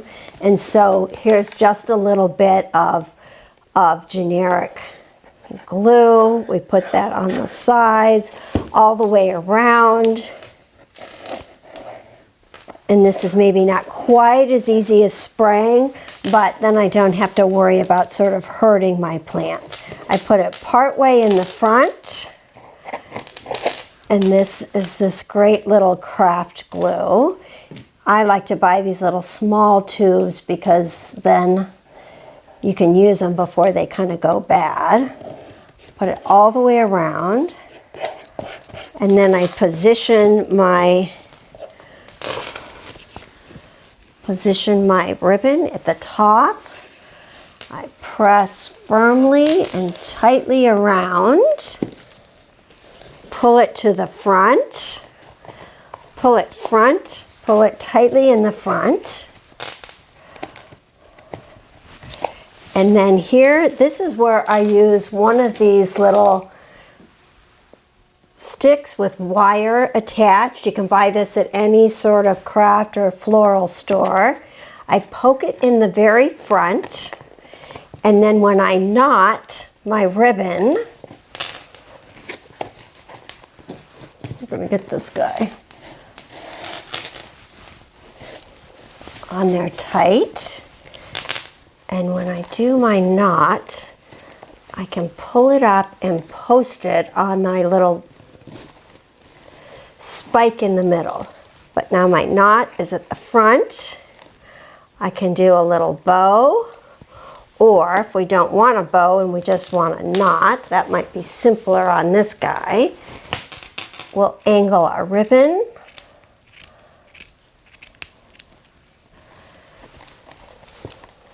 Angle our ribbon on this side. Okay, we're going to adjust our little ribbon, adjust our little bird, and sometimes you need to add a little bit more moss. Sometimes these come with moss and sometimes they don't. And so if not, you can just apply a little more moss to the top. Make it look a little bit perkier. A little more color.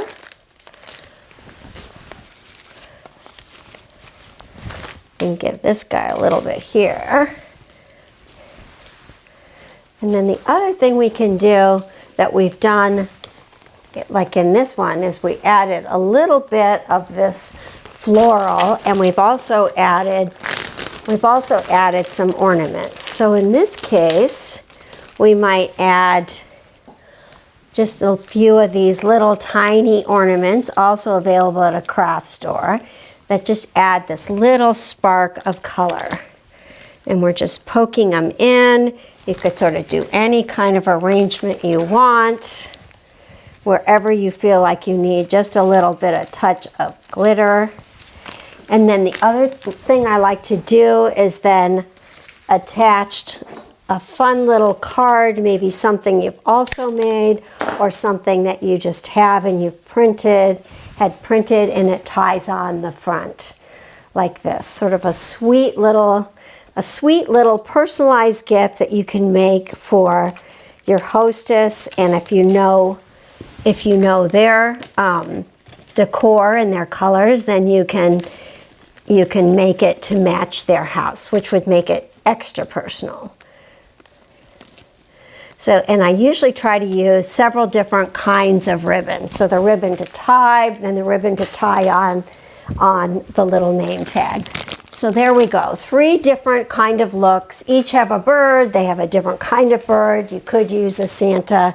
You can use all kinds of different ornaments or ribbon, multiples of, but it ends up making just a fun little hostess gift that you made yourself, and that hopefully then works with your hostess's decor. Well, I'd like to share with you one of my fun little wrapping tricks.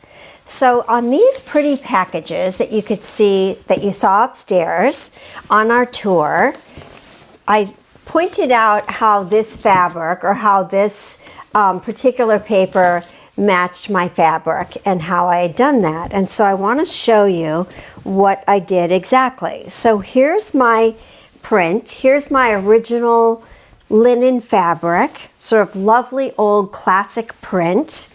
And I took it to my reprographics place where I have my plans printed and asked them to blow it up and print me a copy on architectural paper. So here it is blown up, and it makes this wonderful graphic. And one of the things I like best about it is that you actually can see every single thread of how it's woven. So it ends up having very much a fabric feel. So I mixed this in with my other packages and ribbons, and I felt like it obviously matches my decor, but was really sort of super lovely. In another spot that we also toured upstairs, I did the exact same thing with a totally different look. So here we are with an Indian print, an Indian block print fabric. So here's the original fabric, and this is a block print, and here's the original size of it. And then blown up, obviously, it made this great big flower, and I reused ribbon that I had before, put a little pine cone on top and a Santa. Look what a lovely, unusual, unique print we have. On another example, same thing, fabric blown up, Indian block print, and here it is, kind of super large, and I'm sure you could have it done the same size too. I blew it up and thought it made it very dramatic. I tied it with twine. Again, you could see the weave of the fabric that I just think makes it super interesting. I tied a mushroom on top because of course we're going with mushrooms these days, and put this fun little package on top that I could put a little prize in, and yet another package on top of it. And we get a totally different look, but a look that matches our space in our room. So anyone can do this. You can even use your copier. I've done that to reproduce my own sort of smaller package wrapping paper on an 8.5 by 11. But when you go to a reprographics store, you can get a much bigger print and a much bigger sheet that actually works better for wrapping.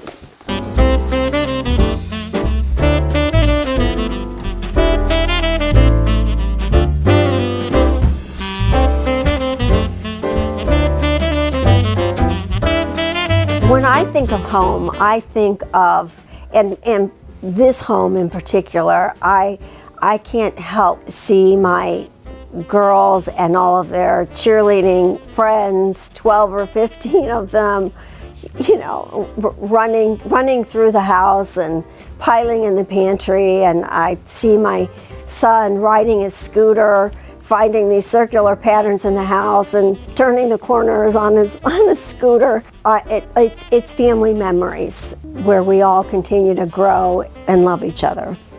Thanks so much for coming, Homeworthy, and checking out my holiday decor. Time to go, got lots of gift wrapping and table settings to do. Bye for now.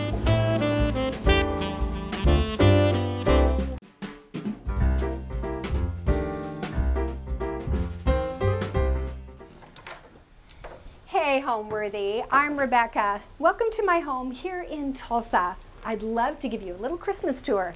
Come on in.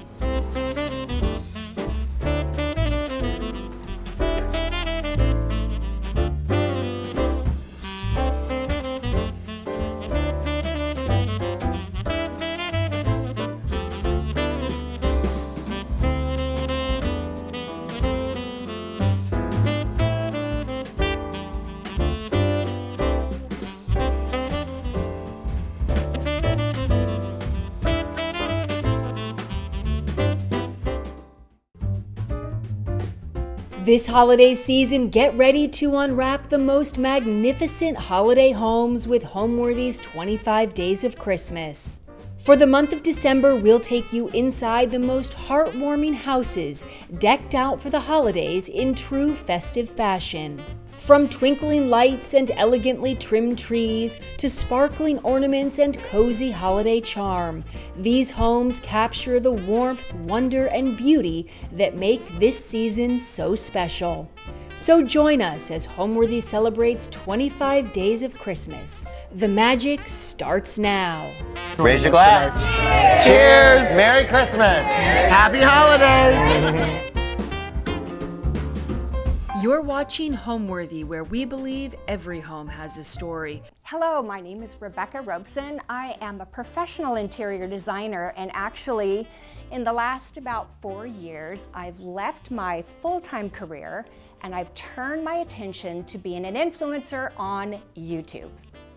In fact, I guess I'm what you would call the OG of YouTube, because I started 15 years ago when YouTube was just a baby. Right now, you're sitting in my new home. I moved from San Diego, California, and we're now here in Tulsa, Oklahoma. I know, right? Everyone asks me, why did you move to Tulsa? It's actually a really beautiful, historic city. It's an old oil city, so there's some gorgeous historic homes all around me, and I live in Midtown and a very, very beautiful, beautiful neighborhood. I would say, I think this is going to be my forever home. It's definitely a dream home I could never have afforded in California, and I love it. It's about 100 years old. I mean, what's not to love except all the pipes that break and the floors that creak? But other than that, it's a really great house.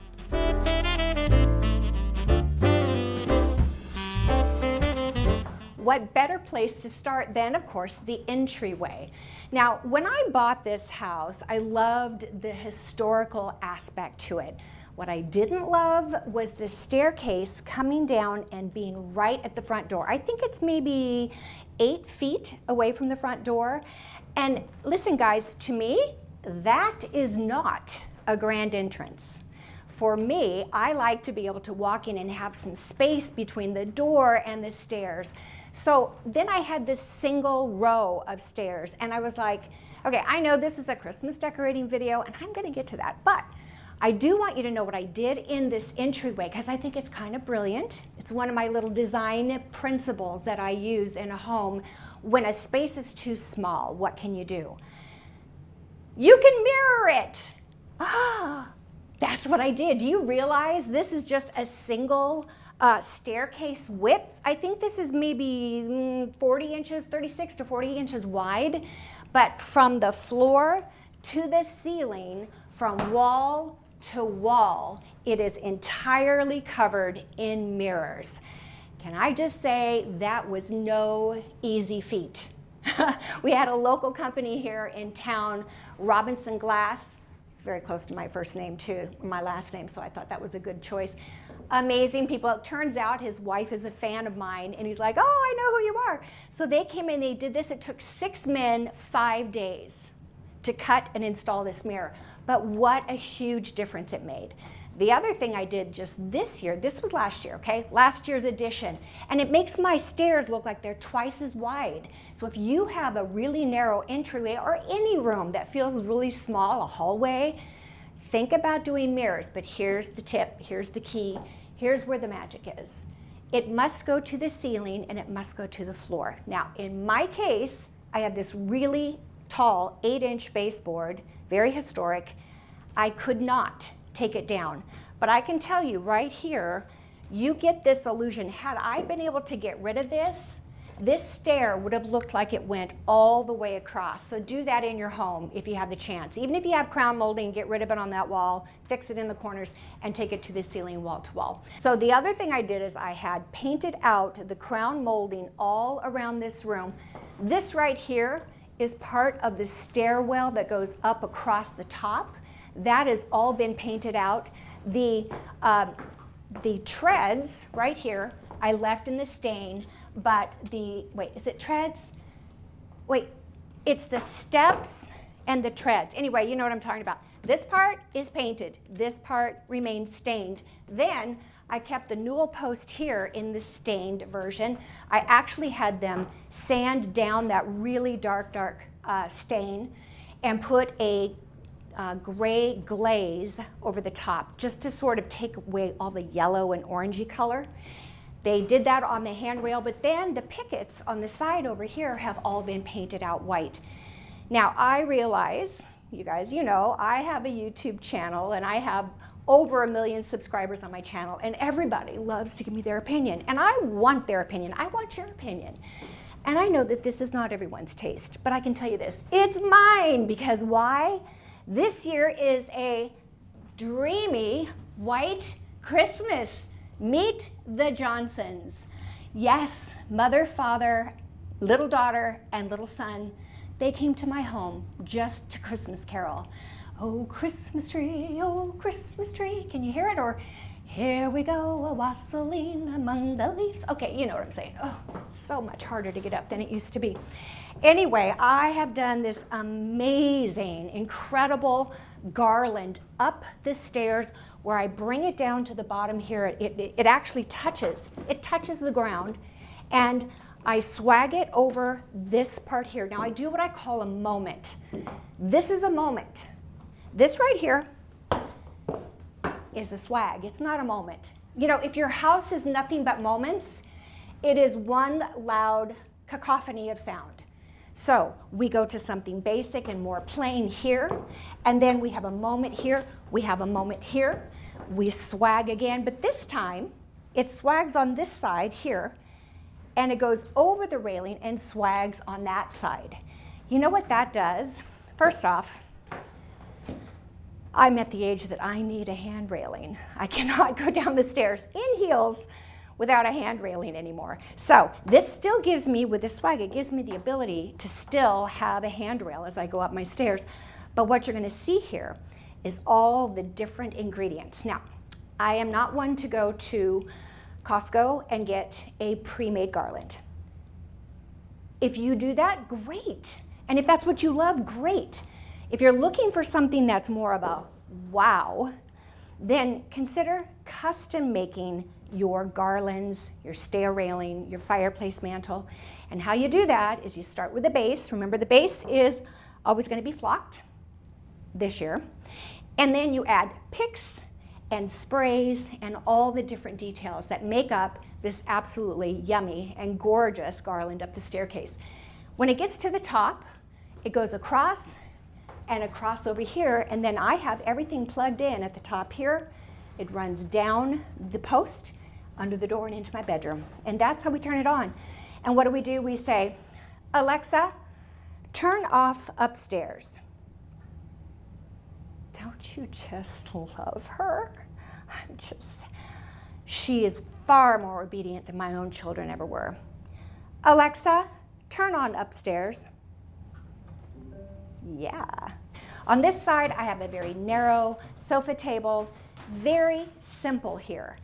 A lot of things in my house, here's the deal, you do all white. Everything this year is all white. White, clear, crystal, a little bit of gold, some silver. It can be kind of, you know, you can put a lot into it, and then you look back and you go, wah, wah, wah. I mean, it doesn't capture what you're after because there's no color to bring that in. So you got to put a lot in, but here's the deal, you can put a lot in when it's all in this color scheme. So here I go very simple. This is a piece of art. Now I found an online art source and I bought this canvas, and when it came in, I got it for here. Because here's the thing, year round I do have art that goes on this wall, but I change my art up during the holidays. I felt like this just went flat. It was just flat. So I took some of the twigs that I've used in other places in my home, because twigs are a big part of my design this year, and I actually hot glued them. I hot glued them to the canvas. Yep. And now it is 3-dimensional. I don't know if that's tacky. You can leave me a comment below and let me know about that. Some of you will think it's tacky and some of you will think it's brilliant. And I love all of you, so it's all good. Let's go on into the living room. Watch your step. It's a step down.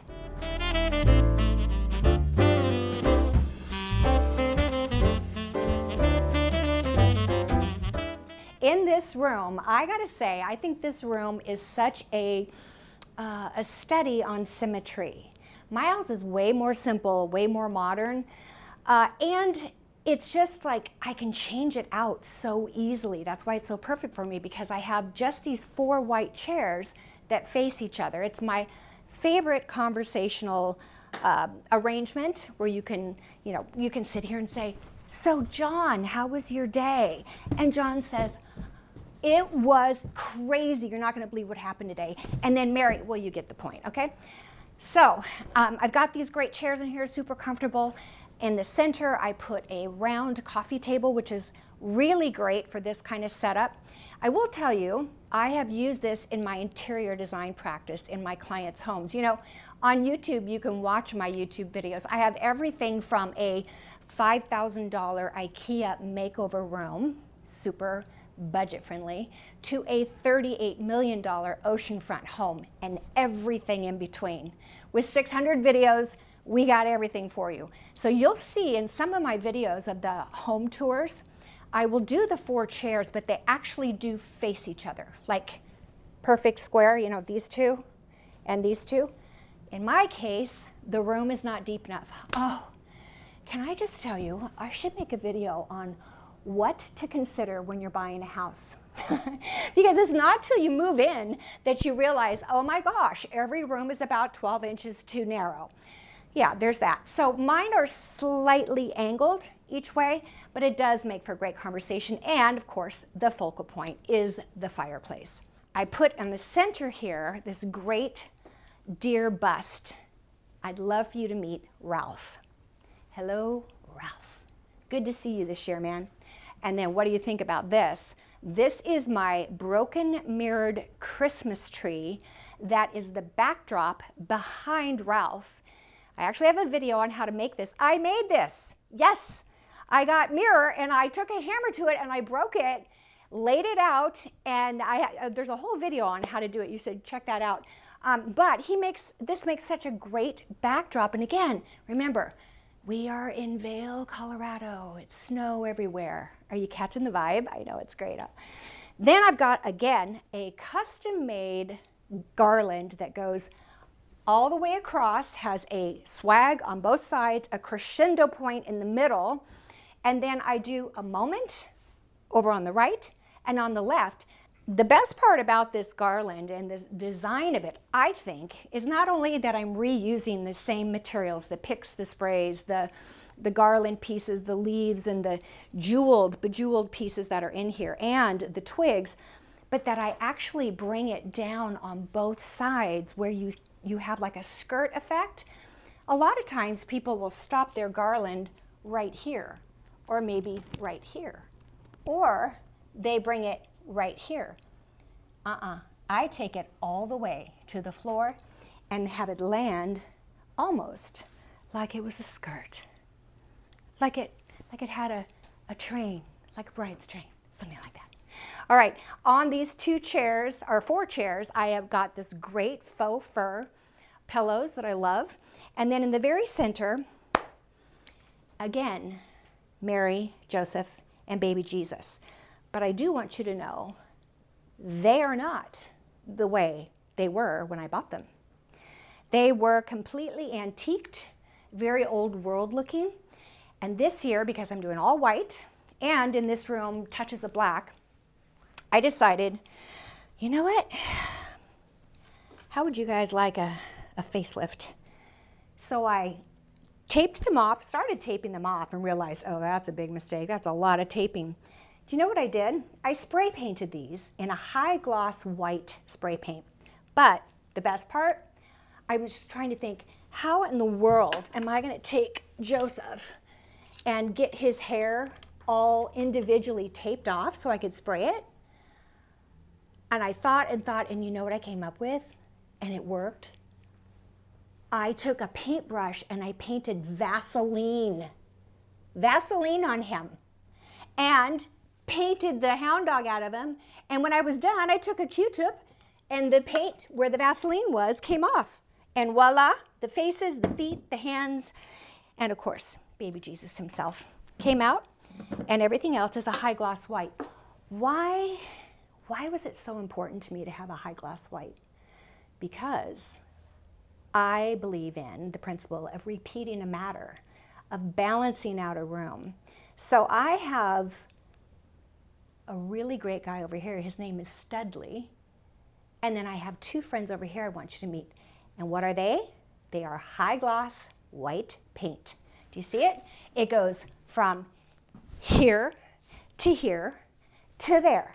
Like bam, bam, bam, all in a row, all brought together with the focal point of the broken mirrored Christmas tree, which is also white. So let's start over here and take a look at what I'm talking about. What? I know. Don't worry, they're very nice. You'll be fine. Meet Studley. Studley, you are looking good today. I love this guy. So deer have always been a part of my Christmas decor. I'm much more of a deer type person than I am a Santa person. I'm not against Santa. I think he's fine. But I don't know, there's something natural about deer, and I think they're so majestic. So I got this oversized, huge, white, porcelain looking, it's not porcelain, I think it's probably resin, but it is high gloss paint, has its antlers, and I just think he's stunning. However, he's sitting against a white wall with white curtains and crystal lamps with white shades. What did Studley need? Studley needed a coat. So I made him his own coat out of all of the picks and the sprays and the twigs and the garland pieces, brought in some bells, some pine cones, twigs, and my most gorgeous white velvet ribbon that is gold metallic on the back. It's a wired ribbon, and I love using wired ribbon because look at this effect. Doesn't this just look like it's like the answer, my friend, is blowing in the wind? Something like that. Yeah, I think that's just so cool. And I think he feels more, you know, dressed up for the occasion. It's Christmas, right? And then you'll also see, again, me and symmetry. I'm so huge on symmetry. Studley is our focal point. On the left and the right are windows, the 2 lamps on the left and the right of that. And what's on the outside? My amazing birch twig trees. On the note of balance and symmetry, you'll see that I have a couple of smaller black deer here that sit on these adorable little cocktail tables, also available at Amber Marie. And those 2 deer are the same finish as the deer that's over the fireplace and the same finish of the fireplace itself. Why is that so important? I like to take a design principle and repeat the matter. Other items that are repeated, of course, these gorgeous fur pillows, but I have a fur throw here as well that I absolutely love. These are washable because they're faux, and this just hangs on an antique, it's probably as old as the house. It's a rolling ladder. Look, it's actually got the rollers on the top and at the feet. And my ceiling in here is 10 foot tall. I bought that years ago. I probably had it for 14 years before I ever used it. Now, over here, again, I have used the idea of Christmas art that I bought specifically for this year. These panels here are actually gold. For what I paid for them, they better be gold. This was something, it was a long story, but it was a really cool thing to buy these panels. And so they stay there. They are mounted. They will die with this house, or at least with me. When they carry me out, they're going to have to get a chisel to take those panels out. Anyway, they're here, and so every year I find art that goes with my theme. Look, we've got all the snow, all the twigs and the trees, but this little bit of brick in here brings in that gold warmer shade, which ties those two panels in on either side. I think that adds a lot to the room, because I'm going to take you over here to this wall, another wall that is a perfect example of symmetry. It's probably my favorite view in my home, one of them anyway. And it's, again, one of the reasons I bought this house, and it was this small room over here that when I saw the home, it was used as a breakfast room. Super cute to have a breakfast room in there. However, I had a dream that I wanted a baby grand piano. And I got myself one. And the one room in the house where it would actually fit was in this room. So look at this arched opening. 8-inch tall or 12-inch tall crown molding at the top, 8 inches at the bottom. Gorgeous millwork that is in this historic home. But I took this arch and I painted it iron ore. And look at this. How incredible are these guys? I would like to introduce you to Nut and Cracker. They are my nutcracker. I've never had a nutcracker in my home. Can you believe that? That's so weird. I mean, I have got deer till the cows come home, but I haven't had any nutcrackers. And when I saw these at market, I was like, oh my gosh, it's just so cute. It's like almost 5 feet tall. It's 55 inches tall. And then I set them on top of these pieces of furniture that I have. And then I made little clusters of that pine cone that you saw earlier on my staircase. Do you see what I'm doing? I'm taking these materials and I'm repeating them in the rooms. What does that do? That brings continuity and flow to your Christmas decorations. And the fact that I don't have, you know, my normal year's worth of stuff in this house, it just feels peaceful, because it's not competing with what I have out most of the year. I would describe my design style. Now, I've been a professional interior designer for 35 years, and I've kind of grown in my own style, and it evolves over time. I think that whatever I do, I usually add a little bit of glam to whatever I do. Now, my daughter, she's way more organic, and you know, she's young. That's all I can say. So she thinks the glam is like, Mom, please, come on. So I try to do it in good taste without going over the top. And in this house, I went with 3 different styles mixed together. You guys can leave me a comment below and let me know if you think I did it successfully. The 3 styles were industrial, and I got that because I have an amazing sunroom. One of the reasons I bought this house, and it's all brick. Do you know, if you're from California, an all brick room is like gold. The second style is modern, because I like clean lines and I like things that I can change up for the seasons and change up when at any whim that I want to, as I want to change my styles. And then the third one is just that little bit of touch of glam without being, you know, all crystals, and although it's Christmas time, so you're gonna see a lot more glam right now than you normally do. You might have to come back and see my house at a later date when it's not filled with all my critters and my friends.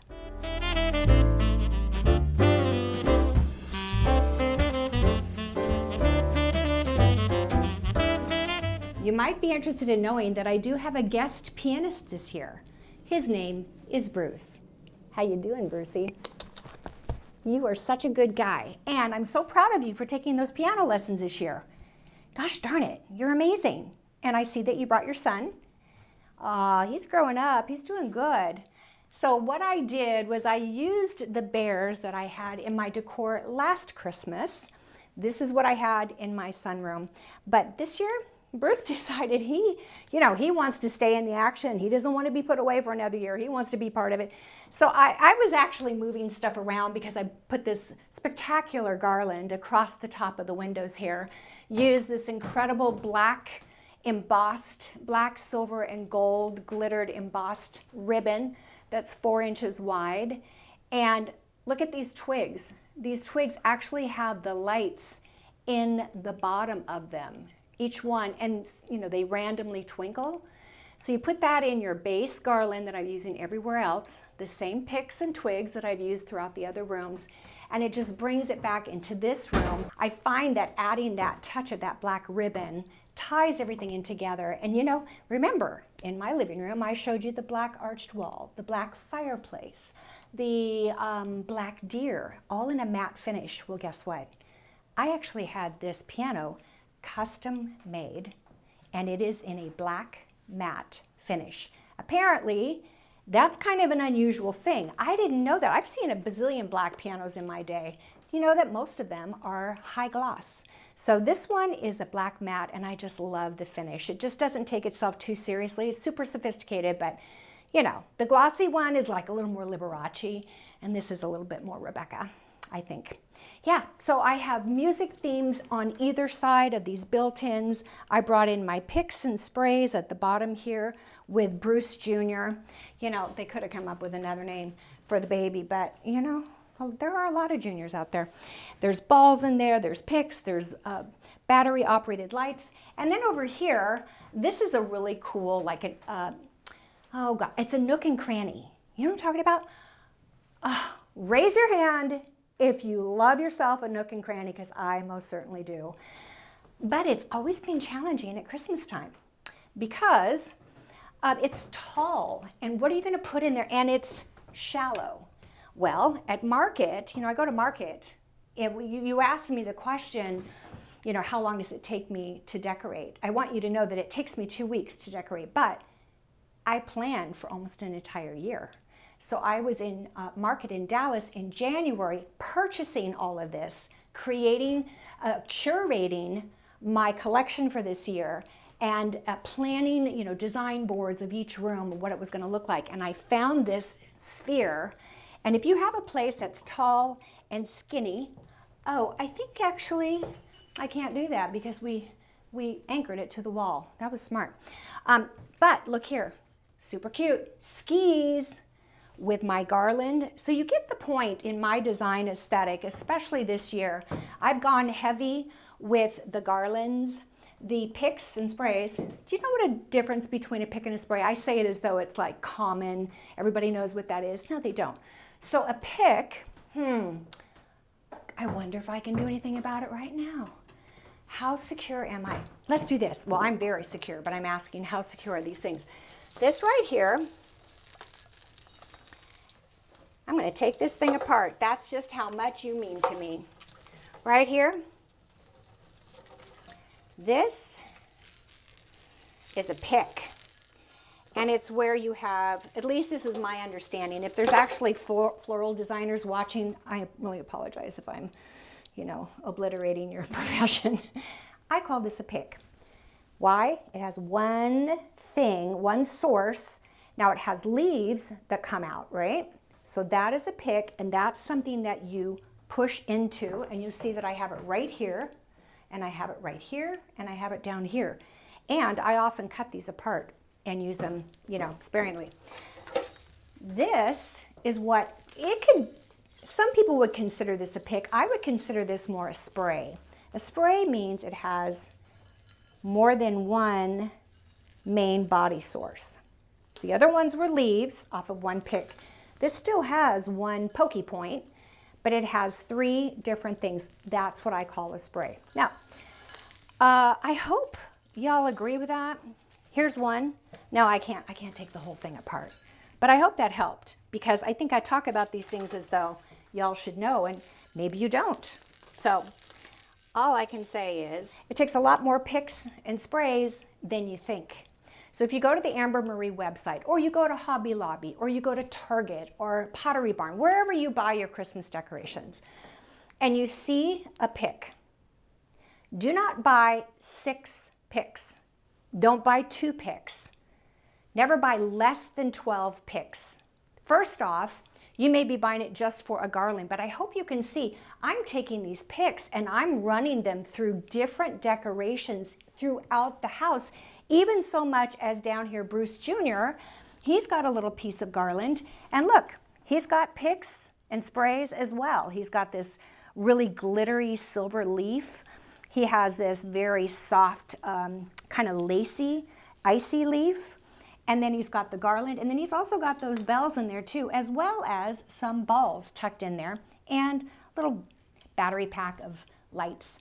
I'm telling you what, if I was smart, I would invest in a battery company, because I think they're the ones making all the money this time of year. I can tell you, I certainly am buying batteries like there's no tomorrow. Anyway, this is my music room. If you want to see more details about it, like what's in these bookcases, be sure to watch the video I have on my living room and music room, because they are together. Now, you have been so patient and you have waited. Thank you, Bruce, by the way. I'll tip you later. You've been so good. I want now to take you into the room where I believe the magic is really happening.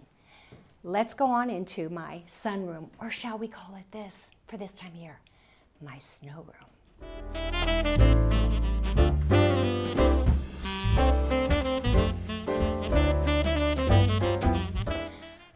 Let's take a look at my sunroom. Now, this is the room where I have my main Christmas tree. This is the room where it really starts to light up. Now, this is the room that actually made me want to buy this house in the first place.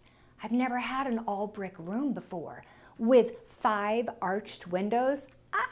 That's amazing. And so architecturally, I love this room, but it's really shallow. I will tell you though that I did something when I first bought this house. I invested some money in this room. Why is that? Because there was only one entrance to this room, and it's right where you're standing there, my friends. The other entrance that I just walked in did not exist. The entrance that you're getting a view of me from right now, that was the only way into this room, and there was a door there. Well, I took the door off. But then on the other room, the living room, there's where that fireplace sits, and the wall to the right of it was all solid drywall. Hello. It's the focal point of the room, and there's no symmetry. That drives me insane. I'm so huge on symmetry because that is where I find peace in design. So I had them break through the wall and open that up and give me another entrance to this room, which is great traffic flow, so you don't get stuck in this room. When I have people here at Christmas time, they can go in and out. But also from the other side, the fireplace is dead center, 2 openings to the doorways on either side, and the same amount of drywall on either side of that. Now that is good design, and that is what we call symmetry. Let's take a look at my tree.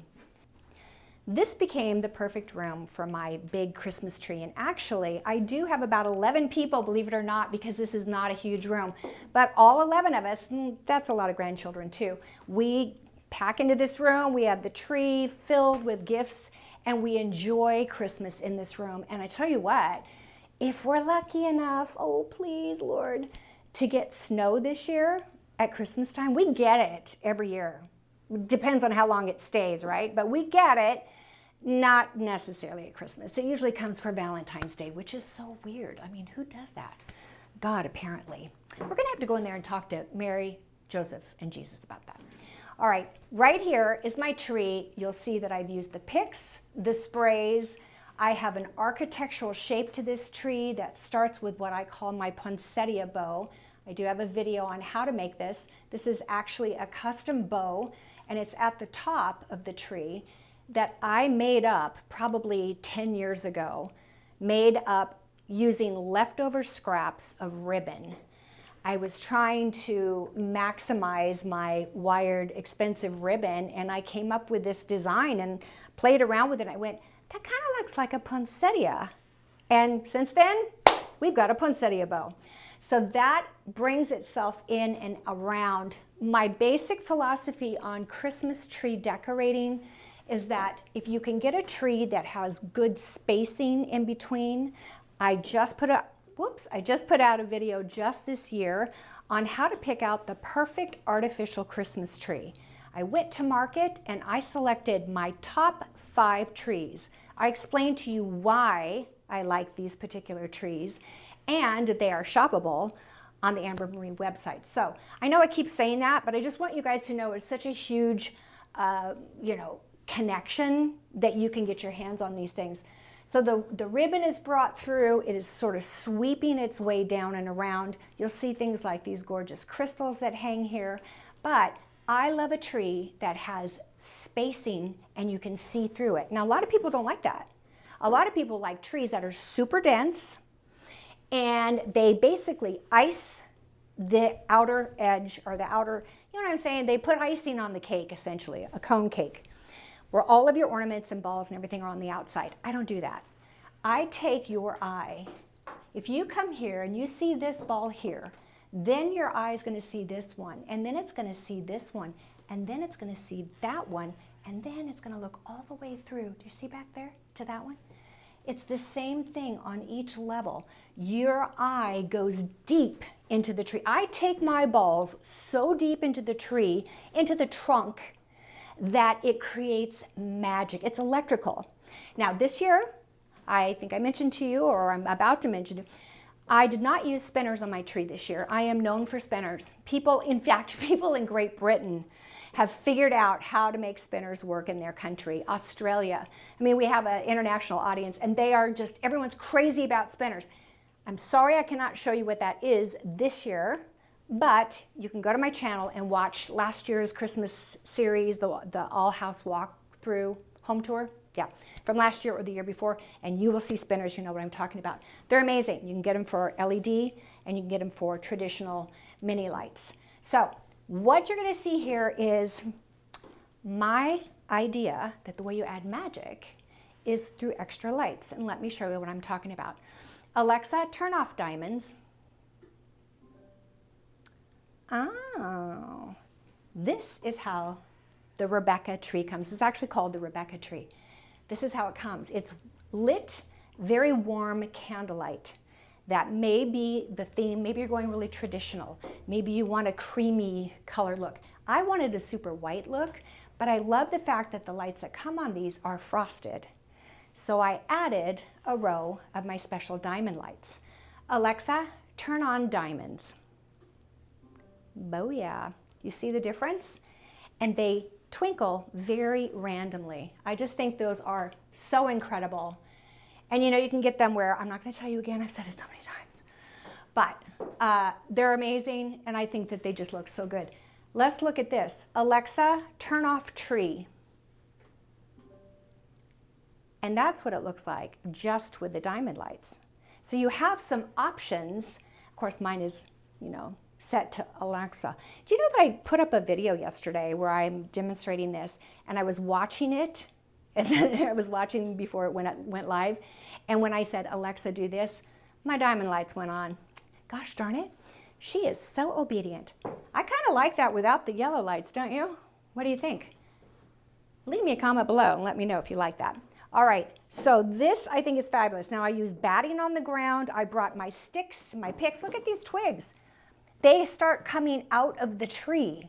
I mean, don't you think that's just fabulous? I think that is so beautiful. It just gives it such a classy, custom look. Then I get larger balls as I go down. I bring my twigs out onto the batting, which is meant to look like snow. But hello, should we discuss my favorite purchase from market this year? Meet Howard. Hello, Howard. How are you? He is my mascot this year. He was my kind of my big purchase. I mean, he's not like that. He's expensive, but he's not that expensive. It's not like a car. He's just a deer, okay?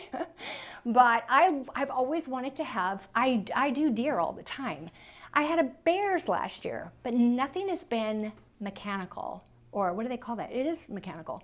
where they move, animated. But Howard's animated, and isn't he just oh so cute? So I kind of took my colors and my ribbons. Take a look here. Do you see this like smoky, bronzy color ribbon that I've used here? Do you see how that plays off of the color of his fur? Hello, when I go shopping, I take about 6,000 photos and I match my things up, create design boards, because you know, I'm a designer. I'm not just a Christmas decorator, although a lot of people follow me for my Christmas stuff. And yeah, Howard's part of the color scheme. Isn't he fabulous? Oh my gosh, I love him. All right, Howard, I'm gonna take my friends and show them the rest of this room, and then we're gonna go into the family room and say hello to Bob, okay? Love ya. The thing about Christmas is it's such an opportunity to create memories and magic and special moments for the people you love and your friends and the people that are going to be coming to your home during the season. Actually, every single year, I change my theme, like 100% change it. What's really cool about my house this year and last year is I've partnered with a local gift store. And when I say gift store, this is not your average gift store. It's called Amber Marie and Company, and that is where I have been able to make this year shoppable. That's right.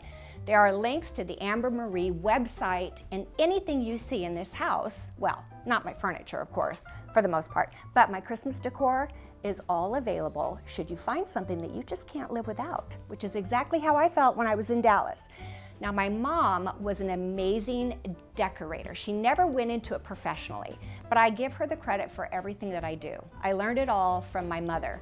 And at Christmas time, it was just something, you know, of course, as a child, you always look forward to Christmas. But with my mom, she would make things out of nothing. You know, she was one of those people that would turn a tablecloth into a shower curtain or vice versa. She could shop at a garage sale or get something used given to her, and she could make it absolutely beautiful. So the nativity, the manger scene has always been huge. My dad was a Baptist minister, so I grew up as a pastor's daughter. So Jesus is definitely the reason for the season in my family. And so I, of course, include that in my home, but I also include other things as well. I think it's about having a nice balance and a nice mix. But the best part is my ceiling in here. Good Lord. This is where the music goes. This ceiling is got to be the best. Now, I'm big on ceiling treatments. I do ceiling treatments above my trees all the time. You wouldn't believe all the different things I've done. This is by far my favorite ceiling treatment ever. It's a commitment. It takes time, and you got to know how to install it and get up on a ladder. Hello, at my age, I'm still getting up on a ladder. I told you, I need to be the one pointing, and my girlfriend who's younger needs to be the one on the ladder. Leave me a comment if you agree with that, or a thumbs up. Let's do a thumbs up. All right, so once we get our branches, these are birch branches that are flocked up there. We hang my picks and my twigs and my sprays. They're attached to the birch logs. And from that, I have 3 sets of diamond lights attached to the ceiling. And from that, I hang the most gorgeous icicles. And yeah, they're just all icicles and crystals. I mean, you gotta take a close-up look at some of these. They are like drop dead crazy gorgeous, and I vary the heights. So look, you're gonna see, where do we have one here? See how this has, there's a ball, it's a crystal ball, but it has crystal chain going up. So I buy the crystal chain at you know where, and I cut the chain up and I make some chains longer, like this one is super long, and then I make some chains shorter because I find that really what makes this thing work is the variation of heights. And you don't want it to be, you know, if you put it up exactly how it came, it would be just like, that's pretty. But if you want a wow, get creative. Get up on that ladder, girls and guys, and start hanging those crystals and those icicles, because this to me is next level design, and I just think it's dreamy. What do you think? Down at this end, this is where I have my small dining table. It seats 5 or 6. I have 6 chairs, but I keep 5 up because it's just an easier flow. I use this for cocktail parties because I have a bar here. These things, including this amazing clock. Again, I have videos on all this which will take you into much greater detail, and you can see the kinds of things that I've done in here. But I love this clock because it's completely see-through. And what do you see? An incredible brick wall. It has a modern look to it, modern, sophisticated, and it's slightly glamorous. You know, it's not crystal or anything, but it is gold and black. Hello, gold and black, gold and black, gold and black. You get it? We're doing the gold and black thing here. And then over here, I just finished this room off. I've got these incredible pendant lights here that I love. And they look great with, look, it's got like a hanging ball on it. How cool is that? That my existing light fixtures that I put in when I moved in happen to coordinate and go so well with the dropped crystals and the icicles. At this end of the room, I have 2 floor lamps that I love. I'll just give you want some free advice? This is good stuff. Write this down. I am a huge fan of pairs of lamps, particularly floor lamps. Now, I am 5'3". I'm telling you, I'm getting so real with you guys. I'm really short, and I'm really old too. Let's just get that out there, in case you're wondering. But you see how tall I am without my heels?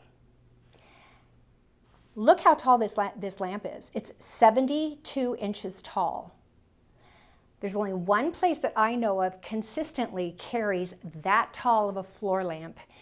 And I give a free shout out to Restoration Hardware. They've got the best floor lamps on the market, and I think these are fabulous. So you put one on either side, and in the center I have my Constellation mirror that just so happens to fit into the arch of that arched window and French door set that takes you out to my pool. Do you know what, guys? I've watched Homeworthy videos, and I can tell you, I am so impressed with some of these people's gardens. You know what I'm talking about. You're a Homeworthy subscriber. I'm looking at these videos, and I'm like, oh my God, they cannot look outside my house. It looks so bad right now. So trust me, in the spring, it's really beautiful. I wish it was snowing, because I'd show you that. But this is when everything is like, it's fall, you know, and it's not the pretty part of fall, it's like the dead part of fall. So don't look outside. But there is a pool out there, and right now it's a big vat that collects leaves. That's what it's a leaf catcher. That's what that is, a very expensive leaf catcher. All right, so this is my snow room. And I hope that my theme is getting itself across to you, that you're capturing the vision, you're feeling that you're up high in the sky where it's so cold, that what do you need? You need a fabulous fur. For one thing, you need something fabulous to put on your body. Don't worry, Howard, I'll be back. I just want to show them the family room. You guys want to see the family room? The room that is the most used room in my house. It's right next to my kitchen. You know, these are the formal spaces, although I do use them. Let's go into the family room.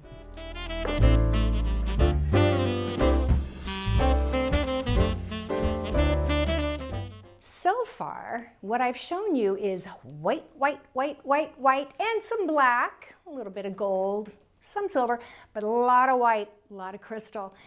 This is the part of the house that everything changes. I still keep the base of the white in my garlands and trees and things like that, but everything gets warmer. Why?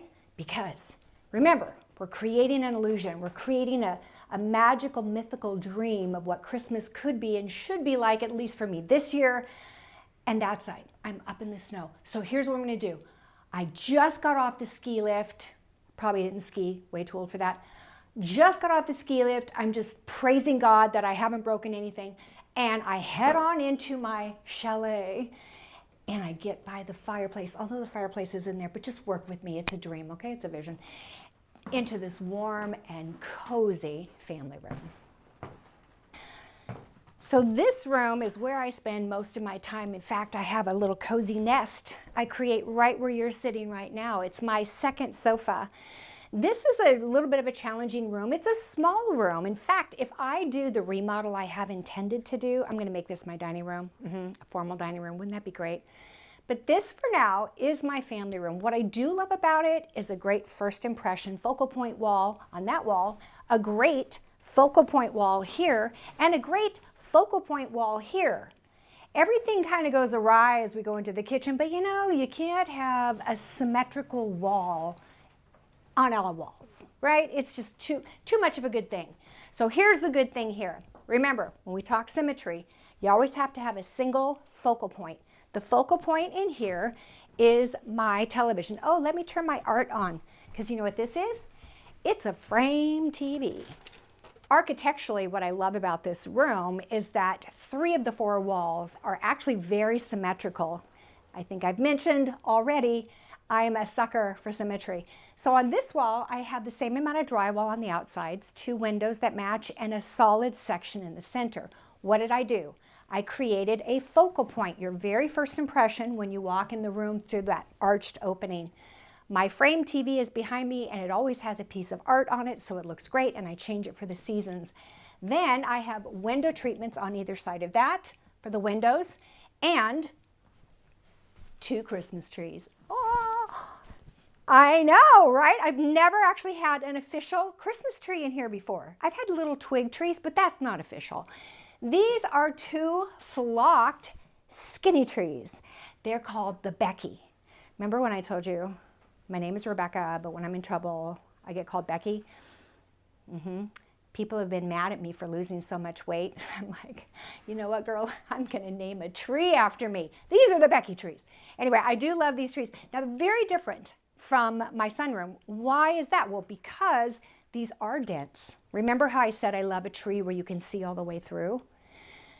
These are so thin, I think if you saw all the way through, they'd sort of look like, you know, I don't know what they would look like, but these are more dense, but they're perfect for ornaments and balls and all kinds of things that are in my theme. So we've got the Let It Snow sign above the television, which fills in that little space of drywall. Just a heads up, if you go to find this on the Amber Marie website, I did paint the dark brown color. It comes in a silver and white, okay? But it was on a white wall, you couldn't see it. So now it says Let It Snow in the kind of an oil red bronze-ish look. On either side of that, these amazing finial ornaments. Look at these. Aren't these so pretty? And I hung them on the some of the ribbon I used in the tree. I hung them at random heights, but then I mirrored it on the other side. See, that's where you get the symmetry. Focal, mirror, mirror, mirror, mirror, mirror, mirror, mirror, mirror. Does that make sense? Well, let me show you another example. It's really blowing out there. Do you know what my pool is going to look like by the time I'm done filming this? Okay, this side of the room, come on around here and let me show you what I got. Oh, there's my flip-flops. I was going to call them thongs. That would be another example of what my daughter says I say wrong. These used to be thongs. Can I get an amen on that? I know there are people out there who are just like me, who have 30-year-old daughters who tell them they do everything wrong. That would just be me. Okay, look at this. On either side, I have the 2 windows, same amount of drywall. So what did I do? I brought in the concept of the twigs hanging from the ceiling. Same thing I did in the sunroom. Different pick, but they are twigs. And then I've hung these 3 finials on either side here in the window. I love the candle lights that go in the windows. You know what I'm talking about? They're plug-in or they used to be plug-in, now they're battery operated. You can put the little candles. I think that looks so good, especially on a historic home. I also love wreaths in the windows, and I've done all those things. So this year I thought, you know, let's hang some twigs and let's hang some balls. And that's what I did. And I think it looks great. It's very see-through. So it doesn't, you know, here's the thing. Remember, I think I told you, I start decorating in September. That is a long time to have your decorations up because I'm going to keep them up until December because I have family that are coming for Christmas. So I need things that I can live with for a long period of time. So on this wall, you've got your symmetry, but what's in the center? Skis. Aww, so cute. Now, let me just tell you, I've mentioned Amber Marie so many times in this video, and you know, I don't know if the editors are going to keep it in or not, but I do want to tell you this. When you go, if you click on the link in the show more box below, you'll see the link to the Amber Marie website. On that website, there is a Rebecca Robeson page. If you click on the page, it will show you by room. So rather than scroll through 500 different items trying to find these skis, all you have to do is go through the top tabs and find the one that says family room. And bam, you can find the skis or anything that's in this room, that room, whichever. All right, now I do not want you to leave without seeing all the amazing ornaments on here. Look at this little bird. It's so cute. And look, right here, got a reindeer on a flat who's-y what's it.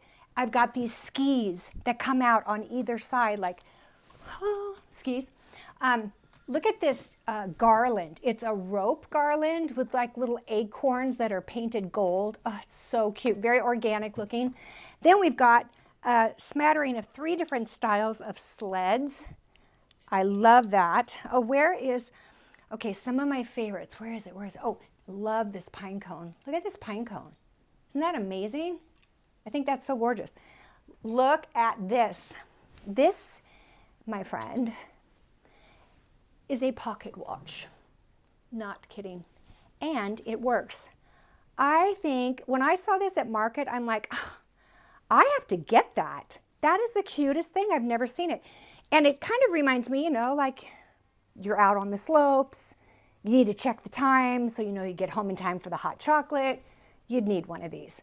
We also, what else would you need? Well, you would probably need some binoculars. How about these?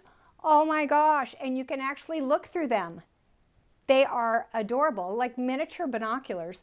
And little ski boots. Oh, look at this. A ski lift. A ski lift ornament. Oh my gosh, I just love it. So, and then we got leaping deer and mittens. If we had muffins on this thing, I'd be in trouble. I'd probably have an ant problem. Anyway, at the top, there's a snowshoe that's part of the tree topper. And I just think the organic nature of these branches with the finials and all of this stuff. Oh, and look here, 2 ski chalets on either side. I forgot to tell you about that, on either side of my television. It just all plays in beautifully with the theme of being in the mountains and going skiing. Right here, remember I introduced you when you first walked into the house to the Johnsons. I'd like you to meet the Smiths. This family, very much like the Johnsons, they just have a different color palette. And look how they go with my look. I love it when they can sing. Now, I don't think these guys sing, but Bruce, he can play a hot lick on that piano, and they sound like they're singing. All right, cute. This is a lantern. I just think this lantern is adorable. Hey, just so you know, if you end up wanting to get this, this guy is not this tall. He's on a probably 8-inch platform down there that I've raised up and put fabric over. Speaking of fabric, I changed my color of the throws in this room to this warmer, rustier color. Oh, and oh yeah, I got this new this year. Look, don't you love a sea table? Like a sea table. Let me show you the difference. Watch. Up until now, when I come and I sit down and I'm gonna watch TV and eat something, I bring this, it's a stacking table, which is super cool to have. I bring this guy over, but then what? I can't walk through, I've got to walk all the way around, right? Good Lord, that is not the most convenient. So I still use these, but a good sea table, this is like perfect because you've got it where you need it, but you can turn it this way and it hugs into Talk about take your drink with you. And people can walk through. I love that. One of my other friends here, we're coming down to the end of the friends, okay? Because I've got a full house pretty much right now. Meet chocolate. Chocolate is not a deer. Chocolate is a moose.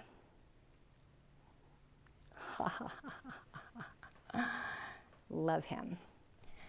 Coming back around this way, you'll notice that I have 2 oversized sets of snowshoes that I hung symmetrically on either side of this arched opening here.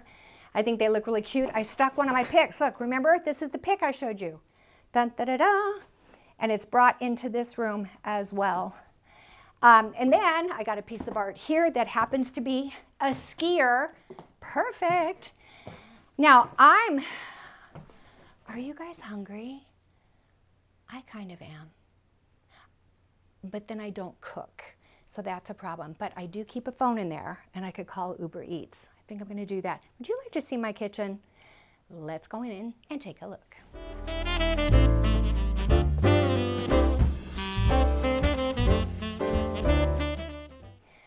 I love me a good transition, don't you? This is what I call my transition ski piece. It's actually a coat rack. And hello, am I going a little too far with the theme? Maybe, perhaps, but it's a ski coat rack. I know, right? And then remember, I told you I have 10 different furs this year that are being carried on the website, and this is one of them. Isn't that so cute? Oh my gosh. So yeah, it's all about, it's a good thing I don't live in California anymore, because this would not be sustainable. But in Tulsa, it gets cold, and in a lot of places in this country it does. A fun beanie, and honestly, the cutest, whoops, wait, that goes here, cutest gloves. I love these gloves, super cute, very fur-ish. And you know what? I decorate with them, why not? I'm just gonna stick that on there for now. Super cute. All right, here's my desk. A chair for the desk with another one of those pillows that I brought in from the family room. I love these decanters. These are very vintage looking. They're new, but they look like they're vintage. Look, when the sun comes through, isn't that pretty? I'm just keeping the shade down because I don't want your eyes to get hurt because it's really bright out there. Another one of those lanterns, but it's a shorter one with a wreath, a couple of owls, some of my greens. Here's the part, in a kitchen, I guess it just depends on what you do in your kitchen, like if you actually happen to cook. I wish I was Italian. Have you ever met an Italian person who doesn't say to you, well, I'm Italian, we love to cook, we cook, well, I'm Italian. It's always their thing. I wish I was Italian because I do not love to cook. Anyway, I try to keep my countertop space clear. I actually use this a lot for my laptop computer. We do a lot of our work for my design channel and for YouTube in this room. So I don't want a lot of stuff sitting around. I keep it simple and clean. However, at the top of my cabinets, I've got really beautiful garland. Keeping with the flocked theme, adding picks and twigs. I hope you're seeing this theme that is brought throughout my house, including these adorable villages. I have 3 white villages. Oh, look, skis. Hello, they're kind of coming through. It looks like he's on one of those, what is that called? A downhill, I'm going to kill myself thing, where you're like, whoosh, and you're off in the air. That's what he looks like he's about ready to do. So we have the village piece here, a larger one here, medium-sized one here. They actually light up. They're battery operated and remote operated. And then I run lights through the top of that. And as I come over here to my focal point in this area, look, I've got the set of skis here and here, bringing my garland down. Remember how I said some people take their garland to here, some take it to here, some take it, well, obviously I'm not going to take it all the way to the countertop in my kitchen, but I found that bringing this just below the top of that window was a great place for that to stop. I've got the 2 sconces on either side, a clock as the center focal point, and then just some accessories that I use in here. But we cannot leave the kitchen without me introducing you to, gosh, you know I love Howard. Don't let Howard hear me say this because he might get, jealous. Meet Bob. Do you love Bob? Oh my gosh, Bob is so cute. Bob with a big fanny. He is one chunky guy. This thing, I picked this out at market and I'm like, oh, that would look so good on my countertop and with my painting behind it, because I keep this painting up year round. It's an original piece. And I'm like, I'm gonna get this and put it on my counter. Look at the colors. I mean, it's just like all goes. He arrives, I take him out of the box. I'm like, Bob, what? Did you like gain weight since January? Because you're huge. He is so big. So I kind of camouflaged his girth. It's kind of how we dress, right? When we want to look thinner, we do things to dress in a certain way to look thinner. Bob got a coat.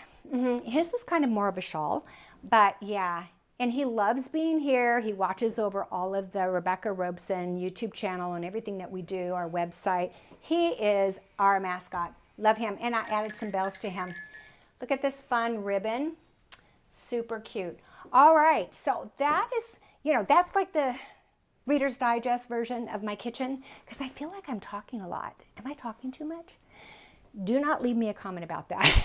That might hurt my feelings. But there's one more room that I want to show you, and it's at the top of my staircase, and it's the guest room I have ready for my friend Sarah, who's coming for Christmas. Let's go take a look. All right, let's take a look upstairs. Hold on to the railing and take a closer look at this garland on your way, because it is really pretty when you look at the details.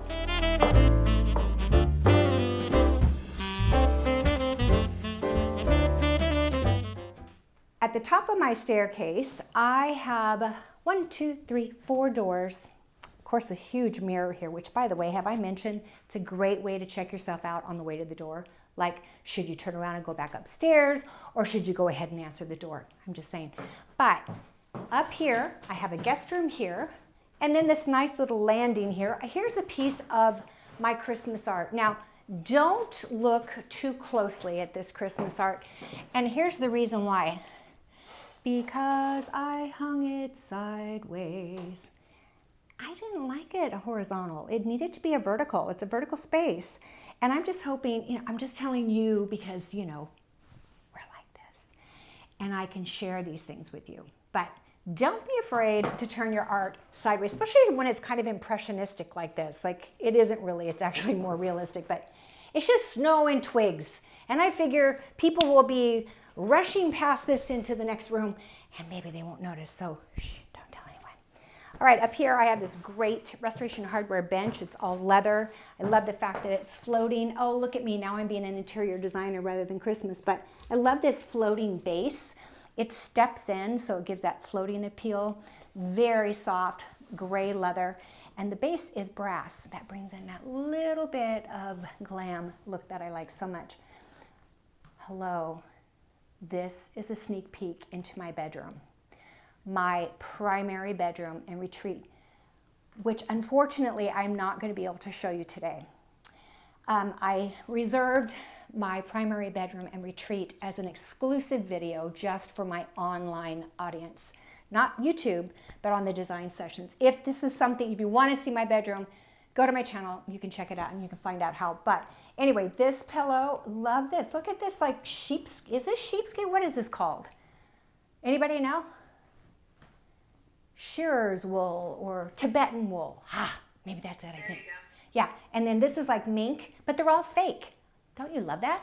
No animal had to die in the making of this film. Oh, and then another friend of mine, his name is Nick. Hey, Nick. How's your prescription going? Have you switched over to progressive lenses yet? You really should. Game changer, progressive lenses. Good to see you, Nick. How cute does he look? Remember I told you I'm only, I was gonna say 3 feet. I'm not 3 feet. I'm 5'3". Nick and I, we could date. Couldn't we? All right, you don't tell anybody, okay? I won't tell anybody. Let's go on into the guest room, shall we? You wanna see it? Come on. This is it's not an ensuite, but it does have a bathroom right next door. It's a really great guest room, and it's got all the kind of old architecture of this home. But I love the fact that it has a great focal point wall. I always like to put my bed, if at all possible, architecturally. Sometimes you can't, but if you can, put it on the wall that faces you. When you first walk in, that's when you get that great first impression of a wow. And on that note, if by chance people walk into your home and they don't say wow, they say whoa, that's something you should maybe consider. We're looking for a wow here. This is a bed straight in the middle, great focal point, and I have used this really soft pink, kind of millennial pink color as an accent, and oddly enough, these mustard poofs. Hello, have you ever seen mustard poofs? I think those are so cute. I found those at Amber Marie during the spring, and I bought them, and so I made sure that my Christmas stuff went with it, and I bought it with this piece of art. Isn't this a great impressionistic piece of art? It's got the mustard color in here that ties it all in, and all these pinks and lavenders, and a forest green, which I just happen to have a forest green chair sitting over in the corner. But your first impression should be a great headboard. Now in this room, I have, I think I got this at Wayfair. It's not an expensive bed. It's white linen, and it's a queen size, but I always use memory foam on my beds for the mattresses for super, super comfort. Unless someone tells you in advance, I like a very firm mattress, then take the memory foam off. Otherwise, they will love it. Then I use my favorite sheets in the whole world. I don't know if I can say the name of my favorite sheets. Trust me, I am a sheet snob, an aficionado. I know sheets because in my design practice, I did homes from stem to stern, from A to Z. I bought everything for my clients. So I had to research the most comfortable, the most durable, the best sheets. And I found some, I was buying sheets that were $1,000 for the top sheet and $1,000 for the bottom sheet and then $2,000 for the pillowcases. Not kidding. The sheets I found are, I think they're still $150 for an entire set. Are you ready? I've just been given home-worthy approval. Kiki Pants. These sheets are made by Kiki Pants. They are a baby clothing company, and then they kind of got into making clothing for adults because their pajamas and everything are so stinking soft, you cannot believe them. And so now they make men's and women's pajamas. I own a bunch of them. Then they also started making sheets. And these sheets are, I promise you, if there's nothing else you take away besides going and seeing what you like in Christmas decorations, take a look at the Kiki Pants sheets. I promise you, it'll be the best $150 you ever spent. Okay, so that's what's on these beds. Then I have the satin pillowcases that are at Amber Marie. I like to have satin for my face because, you know, you don't want to sleep and put wrinkles on your face. You want them to sort of slide. You want your face to slide off the pillow. You don't want it to get skid. I'm sure that's what's been happening. I've been skidding. No, satin pillowcases, even for your guests, is really a luxury, and I love that. Then look at this fun pillow. It's from Home Goods. Now it did not come with the word joy on it. I painstakingly made that happen, but it is one of those that you can change it. It's sequins. Have you ever seen that before? Sequins, and you can decide what you're going to do and how you're going to do it. I like to keep it all gold with the pink, because it kind of, the gold sort of brings in the mustard-ish a little. Then I have a throw right here with little palms. Hello, little snow thing. On either side of the bed, I've got great windows. They have the plantation shutters on them, but I went ahead and did window treatments that have a sheer effect to them, and then a curtain of lights. Wow. Trust me, these are beautiful night and or day. I have these on. Now on the windows, I have the curtain of lights that has a random twinkle capability. But on the other window, I did a steady light, no twinkling. Why?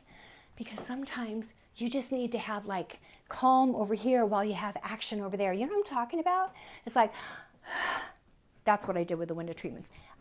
Across the top of the bed, these are the 2 pieces of art that are up there year round. They have mirrored frames on them, but I created a custom-made wreath using one of the wreaths that I got from you-know-who, and adding these picks and sprays, and of course pink ribbon and some pink balls to that.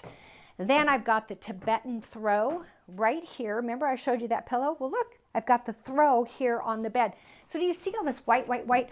Hello, how many people have pink lamps? All right, I'm sure there are some of you who do. But pink lamps that you could actually live with and not go, you have pink lamps? I found these at Home Goods years ago. Look how tall they are. They're like 44, 45 inches tall.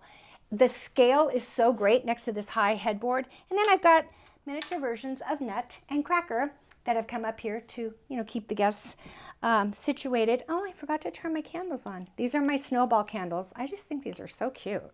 These are really cute. And then we take a look around this direction, and I'll show you how I brought this window to match this one and bring it into the room. Although this is really pretty to be able to see through, I'm going to shut these just a little bit because I think you might be able to see it better. Does that work, or should I do it the opposite direction like that maybe? Maybe like that. We're going to just get a little bit of light, not solid, and then you'll be able to see what I did here. I used the same fabric that I used on the window treatments on either side of the bed. I still have the plantation shutters, but I added panels on either side of that, and the rod that goes across on either end, I created a finial. That is a custom-made finial made out of what? Ladies and gentlemen, what class? Picks and sprays. That's right. I brought those to the ends just to kind of create a bit of Christmas and holiday up here. Then look at this. These are the curtain of lights, again, at you-know-who. And these finial, look at these finial ornaments. They're so beautiful. They're like clear iridescent. I used more of the clear balls. And you can find all this stuff on the website under the room, guest room, and you'll see everything that you see here. So I bring the lights through and then use pink ribbon just to tie it all to the existing curtain rod. Made it a super easy installation. And then over on this side, by the way, this is the dark green. Oh my gosh, I should take that over there so you can see. Super cute. I think I will when I'm done. This is the dark green chair. Put a Tibetan lumbar pillow on this chair. But I brought a little bit of Santa Claus over here. This is a 48-inch, I believe, Santa Claus. He comes very silvery, but because of the mustard and the touches of gold in here, I actually hot glued extra trim and ribbon onto his chest, onto his outfit to warm him up a little bit because he was very, very cool, but I loved the shape and the size and the height. And then over here, let's see, we have the Johnsons, we have the Smiths. This is the Williams family. Actually, we should call them the Shorts. These are the Shorts. Mr. and Mrs. Little, I don't know, the Tiny family.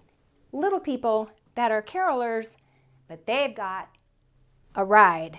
And then I added picks and sprays to the bottom of them to, again, just, you don't want to overdo it. You want to make your guests feel special when they come and stay in your home, but also feel that holiday magic and that you put extra thought and time and attention into their being your guests. Some of the tips, the things that I would encourage you to keep in mind. One would be, before you start your Christmas decorating, take all of your accessories out of your home, of the rooms that you intend to decorate. Why do I say that? Because if you don't, you will have a hot mess in front of you. You will have a ficus tree over here or a fiddle leaf fig tree over there and then a Christmas tree over there. Do you know that my house has nothing but fresh plants and trees everywhere? I have a plant service. I know, right? Super cool. They take all of those out for the several months that I have my Christmas decorations up. My little, accessory items, those all go out. Now, the furniture stays as it is, but the accessory items go out, and that gives me a clean slate so that the things that I do bring into my home each year to do my Christmas decorating is on stage. It's a wow. Another tip that I can give you is to overlight your things. You may think it's too much light. I've never ever done any of my Christmas decorating and stood back and go, that's too much light. However, I have decorated my place, and I walk past it every day. Maybe it's the fireplace mantle or my staircase, and I go, gosh, it's not doing what I wanted it to do. Where's the magic? You know what it is? It needs more lights. One thing that I am known for, in fact, I kind of get a lot of grief when I don't include them in my decorating, and that is spinners. Spinners are a little mechanical device that fits into, in the past, back in the day, they used to fit into traditional little, strands of the green twinkle lights, the little ones. You know what I'm talking about? Traditional lights. You pull out the light bulb, you stick in the thing, and voila. You put it on your tree, you can put any ornament on it you want, and it will rotate. And I'm telling you, talk about magic, oh my gosh, game changer. Now, most of the trees that we have that we can get our hands on today are LED, and the old school spinners don't work on LED lights. So they've come out with LED version of the spinners. Again, all of this stuff is available at Amber Marie & Co. Oh, and you should go to my channel and see some of my past, I told you I have 160 Christmas videos. Go look at last year's Christmas or the year before. I had spinners on that. Trust me, you're gonna love it. Well, Homeworthy, I hope this has been fun for you. Thank you for joining me in my home today. And I really want to wish you guys a really blessed and Merry Christmas. And we will see you guys next time. Bye-bye.